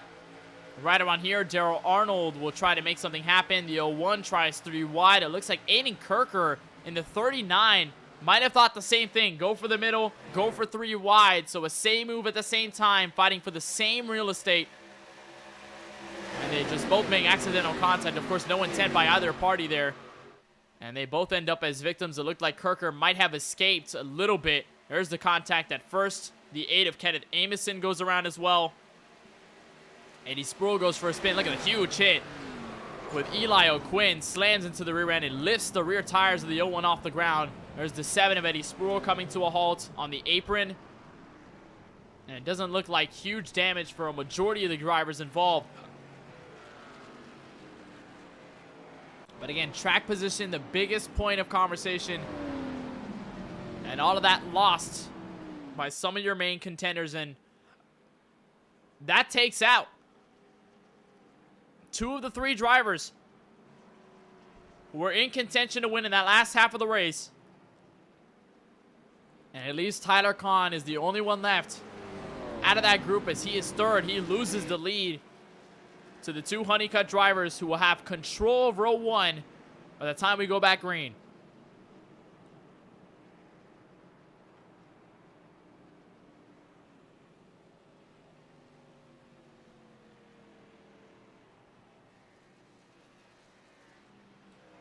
So we'll go for our attempt at number 2. And a green-white checker to end this race. And the brave moves made by the Honeycutts do them solid favors at the end here, with a potential chance to set the rhythm for both lines and go all out for the win in this Daytona 250. We talk about Matthew McDonald, who started in 29th tonight and had been up and down through the field, got caught up in some wrecks, used his fast repair, and now with the crashes that he has been able to avoid, he has settled into P4. He will be outside row 2 when we go back green. The large change and fluctuation in the dynamic of the race for this Old Spice car has been monumental. Same deal for Hayes Booth. Led some laps in tonight's race, had hung around the back. Also has been caught up in some wrecks tonight. He is broken free. And he'll be 5th. When Barney the flagman gives the green back to the field, I believe this time by it should be lights out on the pace car. iRacing has done obviously a nice job of mitigating the amount of laps put under yellow here at these large super speedway tracks. Those tracks 2 miles or over. We've seen them implement that over the past 2 years or so. And so it looks like 1 to green it will be this time by. We'll see if the lights are out. The answer is yes. So we'll rack them up and do it all over again. And we'll extend this race a couple more laps to 108. Our target finish if we stay green to the end. And it's the 2 Honeycutts, DJ and Tyler, the 11 and the 23. Will bring us back to green. Tyler Kahn, who had been leading a majority of that second half, has fallen back to 3rd. Now we wonder what he may do and whether he tries to be as aggressive as possible, maybe pushing the 11. If he tries to clear, does he make a move up top? And does anyone else have anything for the race win? We see these 2 drivers, Honeycutts, who are leading this race. They came out of nowhere just a couple of restarts ago. So anyone still in the game. Remember guys like the 15 machine of Aaron Tribble. He's been caught up in many incidents tonight and has already used his fast repair much like McDonald did. He's also in the ranks for this win into the top 10. And the tide can only continue to shift near the Daytona Beach. As it will be DJ Honeycutt leading us back to green when we get to the Geico restart zone. Tyler Honeycutt to his outside, row number 1. Tyler Kahn, Matthew McDonald, the 2 drivers into row number 2. Chase Paquette, your top 5. Hayes Booth on his outside. John Amison into 7th. It'll be 8th for Aaron Tribble, 9th for the 14 of Kevin Beckering, and Josh Duke in the 32, rounding out your current, but not final, top 10 from Daytona. Field in the hands of the pace car no more. 2 laps to go from the Daytona International Speedway. Can we end this Daytona 250 under green? We'll find out. DJ Honeycutt leads us back to green into the final 5 miles from Florida.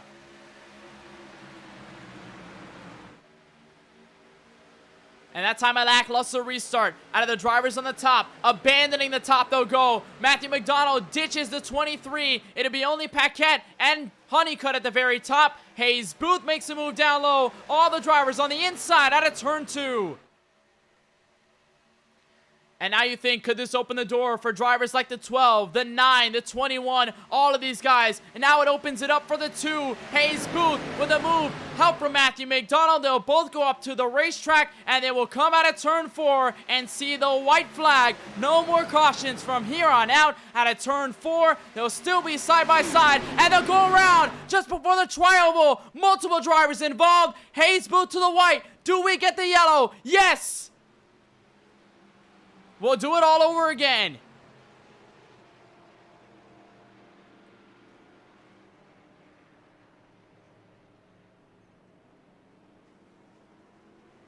Hayes Booth finds his way back to the front as the whole field goes around behind him at a turn 4.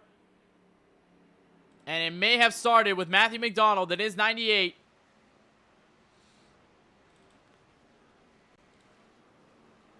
And the largest crash, the big one, here from Daytona. Most cars we've seen in a wreck all evening long. Here's a look at the replay. McDonald, the push to the 2. And a bump draft from the 23. We talked about the danger zone. That is that rear bumper of the ARCA Menard Series car on iRacing. And just trying to be aggressive. Makes the push. Thought he could stick with it.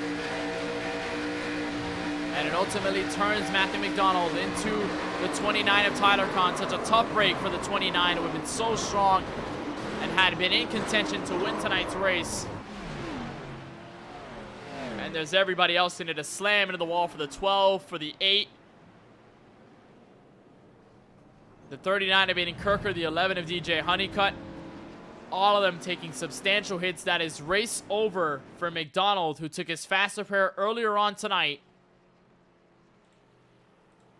And that will shuffle the order drastically once more as we will try to get our final attempt at a green-white checkered in. And it will be Hayes Booth in command with John Amison to his outside.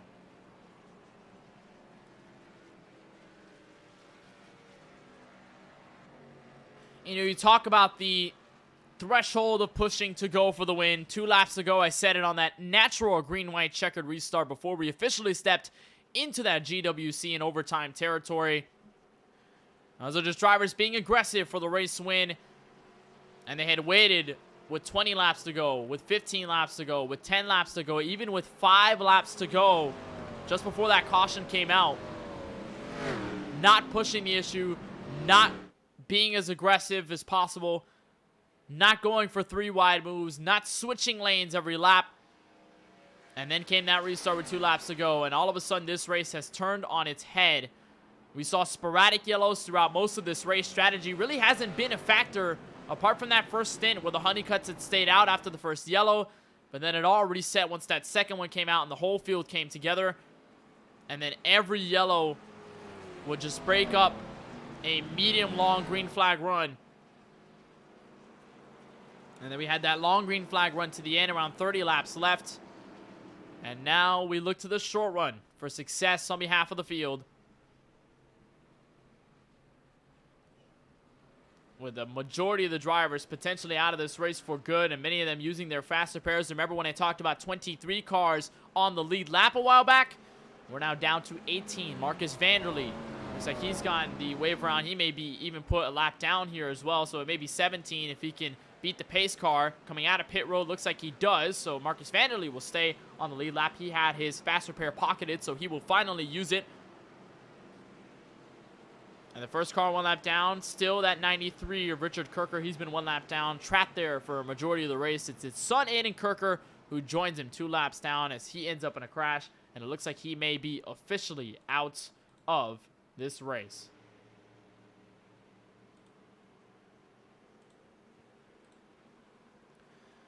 So 1 to green here from the iRacing official pace car. Hayes Booth, your race leader. John Amison to his outside in row number 1. Aaron Tribble has moved back up to the top 3, and he'll be 3rd, as I believe it was a crash near the rear of the field. Indeed, there was. 1 car is around. That is Eddie Spruill in the 7. And a bizarre moment there under yellow. We'll see exactly what happened. Maybe some accidental contact. Looks like Kyle Camper may have just stalled it, and the 7 got into him. As we're just about to go green flag racing, Spruill goes up high. It looks like Camper just stops. And then the 7 just gets hit by the 23. A very odd scenario, but they will try to pick themselves back up. And after what's been a chaotic handful of attempts, we will try for a final time from Daytona. Hayes Booth, John Amison, your first 2 to see the green. Tribble, Beckering to give assistance behind them. Pace car will make its way to the entrance of pit road. And all eyes on the green Dodge Charger of Hayes Booth, who launches on the gas pedal in the restart zone. And we're back in the green for what could be the final attempt at overtime.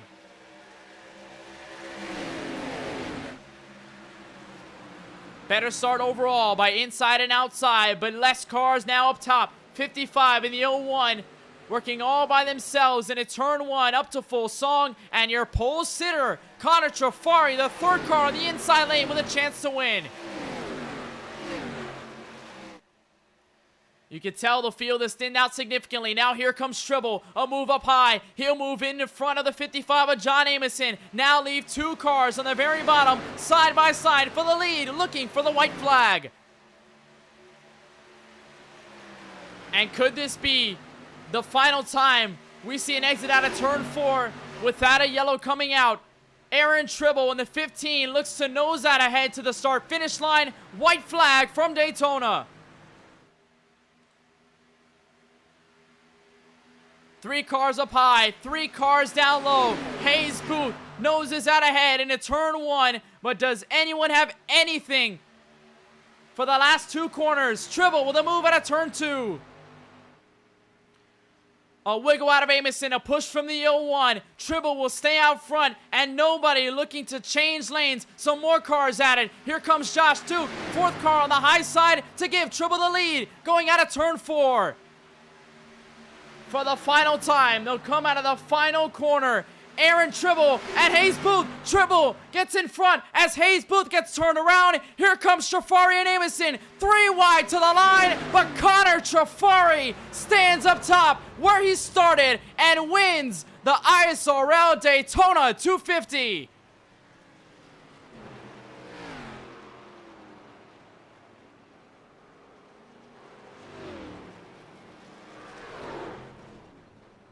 Hayes Booth got turned out of turn 4.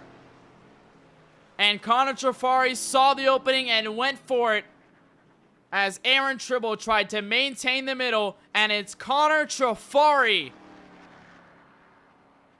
who started at the very front, led this race from pole.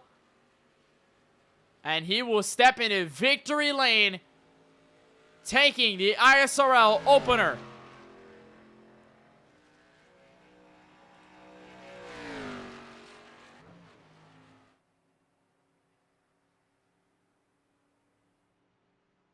We'll have to look and see exactly what happened on that last restart.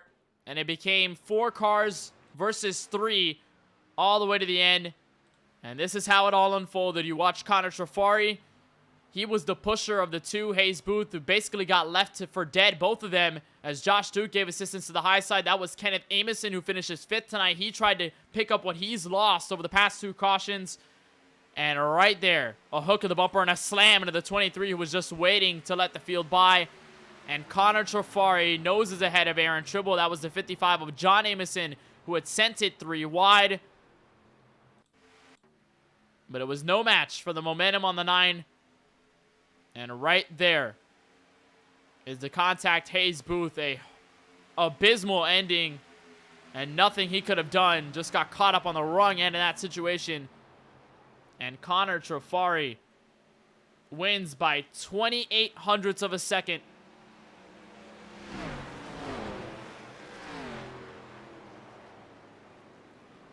And it comes down to that slight move, as Connor Trafari will burn it down from Daytona, the winner of the ISRL Daytona 250.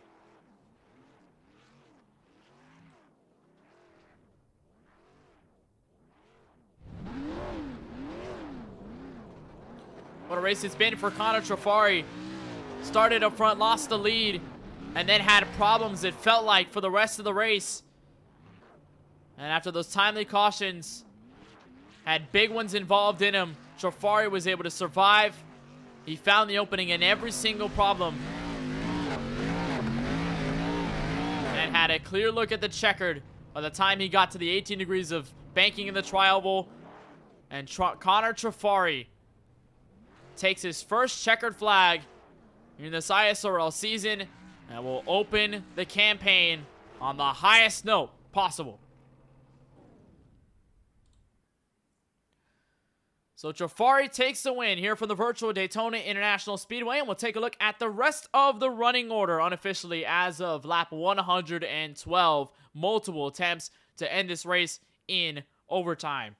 Connor Trafari, your winner tonight after starting on pole. The 9 machine gets to the victory circle here at the World Center of Racing. Aaron Tribble just short of the win by 28 hundredths of a second. It'll be John Amison in the 55 who rounds out your top 3. A solid move by Amison to the end. He tried to make it 3 wide, all he could do, and he had help as well, but just did not have enough time to nose out ahead of the 9 or the 15. Justin Smith in the 01 machine ends up P4. Got to give credit to him, and also as well to Kenneth Amison, the 01 and the 8, arguably the strongest drivers all race long, especially near the ending of that one. Josh Duke had some laps led up at the front. He rebounds to P6 tonight after some troubles halfway through. Darrell Arnold had some ups and downs as well, but he finishes in P7 in that 6 car. It'll be 8th for the 14 of Kevin Beckering. The 21 of Eli O'Quinn, he got put 1 lap down at one point tonight and somehow recovers for 9th. And the 12 of Ryan Beckering, he ends up rounding out your top 10. Here's a look at the rest of the people. 11th on back, Chase Paquette in the 10. finishes in 11th. Hayes Booth, who got turned on the white flag, slammed into the 23 of Tyler Honeycutt. He ends up 12th. Absolute heartbreak for Hayes Booth, who basically had the look at the checkered flag to the end out of turn 4. Kyle Kremsier in the 16 ends up 13th. It'll be 14th for the 56 of Marcus Vanderlee. Kyle Camper in the 91 ends up rounding out your top 15. Then followed by everybody one lap down or more, starting with the 93, Richard Kirker, Tyler Honeycutt, who got put one lap down at the very end of the race in 17th. Eddie Spruill in the 7, he got put 2 laps down in 18th. Tyler Kahn got spun in one of the last cautions, and he unfortunately settles for 19th. Not the result reflective of the performance by Kahn whatsoever. Aiden Kirker, also a strong night as well, but he gets caught up in a wreck late on, 4 laps down into the top 20. And here's everybody 21st through 29th, the last batch of drivers in this Daytona 250 field. Matthew McDonald had some ups and downs, had a chance of potential win, and then got caught up in a crash that took him out after using the fast repair. 5 laps down it'll be for him. DJ Honeycutt, same deal for him. Him and Donnie put up a monumental charge through the front. In those last restarts, they end up 22nd and 24th. It'll be 23rd for the 44 of Tristan Kahn. Top 25 for Stephen Hayes in the 13 in the Whataburger car, 6 laps down. Brian Bick in the 92 is 26th at the end of this one. 27th it'll be for the 17 of Dwayne Honeycutt. And the 35 of Ricky Mosher and the 90 of Kyle Durbin. 2 of our DNFs, 52 and 61 laps down respectively, 28th and 29th. So the race has concluded here from Daytona, but our coverage here on the KBueno Racing Network not quite over. We'll take a short break and say side by side, but you won't miss a thing from the World Center of Racing post-race coverage. Our top 3 interviews, including your race winner, Connor Trafari, up next here on the KBueno Racing Network.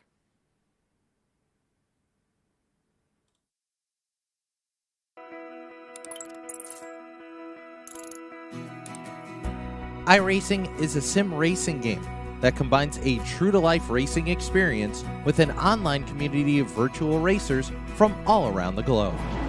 iRacing offers a multitude of officially licensed cars and tracks, laser scanned with millimeter accuracy.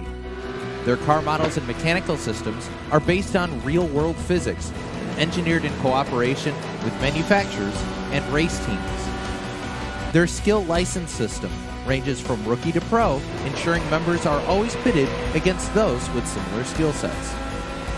Members are able to sign up for a weekly race series, compete in time trials, host a private race with friends, and participate in racing leagues created and run by the community. With over 170,000 members, iRacing works in partnership with renowned motorsports organizations like NASCAR to deliver virtual races based on the real-life NASCAR Cup Series, as well as many other series on the NASCAR ladder. iRacing also features team racing, providing a variety of options for members to create and manage their own teams. Race with friends or real-world teammates in full-length endurance events like the 24 Hours of Daytona, Spa 24, or the Bathurst 12 Hour. Additional partners include IMSA, World of Outlaws, Supercars, and IndyCar, allowing members to race in their very own Indianapolis 500, Bathurst 1000, Chili Bowl, and many more iconic events. This is iRacing, delivering the most authentic racing experience short of getting into a real race car. Sign up today at iRacing.com.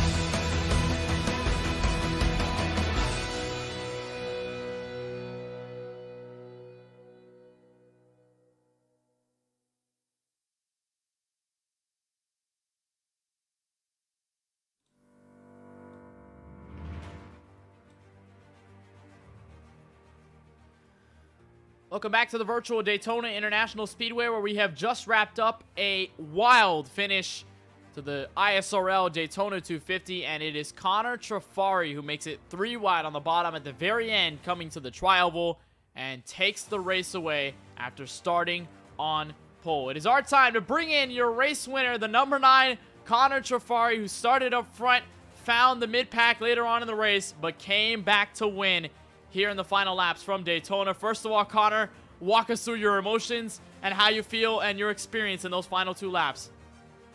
Yeah, that was some really exciting last 2 laps with all the wrecks and the crazy restart. But I really feel bad for Hayes there. I was trying to push him as hard as I could, and I think I just got under his bumper and kind of just spun him around there, which really sucks. But yeah, it was a really up and down race for me. We're certainly up and down after starting at the very front, and you had basically one of the better views of how the action was around the mid-pack. A lot of guys moving, and of course those large crashes in the middle of the race. How was that behind the wheel? Were there any massive concerns about your positioning in this 9 car around that part of the field, especially as the laps started to wind down and things started to get a little more hectic around the field?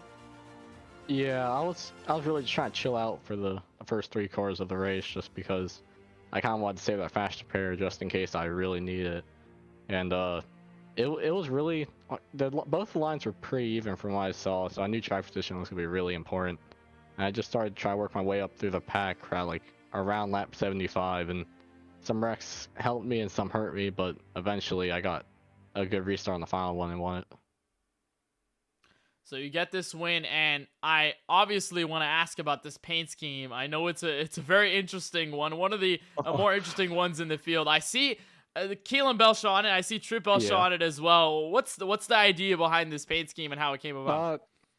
So the first season of this league, I put together basically what I call the Trip Mobile, which was just Trip and Keelan, I think Joe, just basically plastered around the entire car. And I decided to bring it back to Daytona just kind of because I did it last Daytona, so it'd been kind of cool to bring it back. But that's really the meaning behind this car.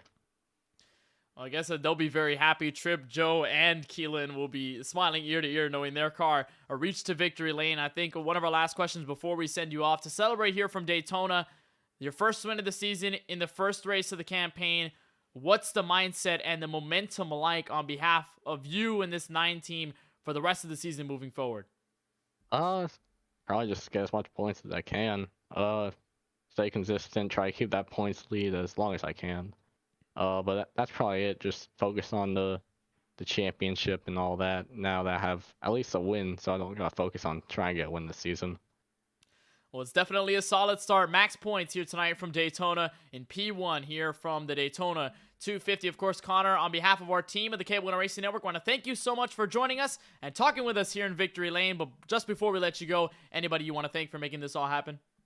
I want to thank my sponsor for most of my other cars, apart from tonight. Lot 9 Brewing, local business, supports my car. Bunch of my teammates, Marcus, Aaron, I worked with a lot tonight, and Hayes, which unfortunately got wrecked, but that's about it. I want to thank the admins of this league for putting it on. Aiden, Daryl, Kyle, Richard, Ryan, and everyone else that helps put on this amazing league.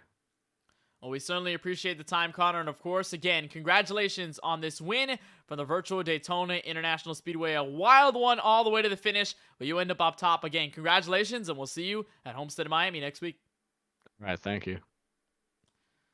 So that is Connor Trafari in the 9 Machine, the Tripmobile to victory lane. This is where he started on that last restart, by the way, and he moved all the way up to the very front to get his first win on the calendar. We'll move over to second place, who loses the battle for the race win by 28 hundredths of a second, but nonetheless still a comeback to remember on behalf of the Celsius Machine. The 15 of Aaron Tribble, we've caught up with him on pit road. Aaron, just walk us through those thoughts behind the wheel in those final 2 laps, that last attempt at a green-white checkered. Well, see, my first thought was, well, I'm gonna die. You know, I'm just assuming it. I was probably gonna die, virtually at least. And, you know, green flag starts, we're moving and we're grooving. Let's just, you know, maybe we'll finish in the top 5. Like, okay. Then we get to turn 3 of the final lap, right? I was thinking, oh boy, oh Nelly, I might win this. And then 55 leaves me. Leave me, man. It was so sad. I thought I lost the whole darn thing. And I see that green number 2 flies off and hits somebody. And then I see the 9 car. And I was thinking, man, I really want to beat that 9 car. And I couldn't. And it was, whatever. At least I didn't die. It's certainly a wild finish all the way to the trial there. You versus or you versus Connor Trafari, and then versus John Amison, who decided to make it 3 wide coming out of turn 4. All of you guys looking for that win here in this Daytona 250. But you, much like Connor Trafari, had a journey through the field. We could call you somewhat of a journeyman. Started 26 in tonight's field. Of course, you end up P2, but you had a nice look at what it was like to be at the front, to be in the middle, and to be at the back in some cases. What was it like behind the wheel, trying to adapt based on every situation versus being in the front and then being all the way in the midst of the Hornet's nest? Well, I've avoided a lot of wrecks today, since most of them were obviously in front of me. So to be honest, it's just using your eyes, anticipating things, understanding, or more or less expecting what could happen, and just anticipating when things might go wrong and going from there. I know about 15, 20 laps into a run, if you're on the high side, the car would get a bit tight off a corner exit. So other than that, it's just kind of the same. Just keep driving, keep moving forward. It wasn't too much. So now a second place finish, and you get to move down to the other track over into Florida, the Homestead of Miami Speedway, our first intermediate race of the ISRL season. What are your thoughts about that track, and how confident are you after the second place finish to try and go win at Homestead? Oh, I'm more than confident. I'm calling it. I'm gonna win that race. Easy dubs. I'm taking the win, and I'm taking this points lead, and I'm gonna win every race this season in the Celsius machine because I love my mama, I love Celsius, and you're a great broadcaster. That's why. I certainly appreciate it. I like it, though. I like it. Calling the shots, being confident, wanting to win every race. I like the mentality there. Of course, Aaron, still fantastic finish despite not being able to win here tonight from Daytona. Before we let you go and send you off to head for Homestead, anybody you want to thank for making this all happen? I love my mama. All right, Aaron, we certainly appreciate the time again. Thank you for the kind words. And, of course, best of luck moving forward. Again, congratulations on the second here from the Daytona 250. And wishing the best of luck as well moving forward to Homestead and the rest of the ISRL season. Thank you. Have a good night. So that is Aaron Schubel, a very excitable character in the 15. He finishes second here tonight in that Celsius Toyota Supra here from the virtual Daytona International Speedway. We'll step into our final interview of tonight's coverage on the KBueno Racing Network, and we will talk to the 55, John Amison here, who tried to make it 3 wide at the very end. Unfortunately, did not have enough time. And John, you were basically in the middle of that, and I think even in the middle of the battles before that, those cautions came out around green, white, checkered territory. You were basically in the midst of all of that, pushing drivers, assisting them, working different lanes. What was your thought process there from that transition into caution with 5 laps to go to restart with 2 laps to go, last attempt at overtime? Yeah, I didn't really have a plan until the last green-white checker. Before the last green-white checker, I was just trying to finish, but I gassed it up through that last wreck, and I started on the front on the outside, so I just kind of went for it. I pushed your jump to the bottom on the last green flag, and I was kind of hung out, and somebody finally came up, and I was really committed to the 15 and got loose on exit of 4, so I figured instead of wrecking him, I'd put it 3 wide.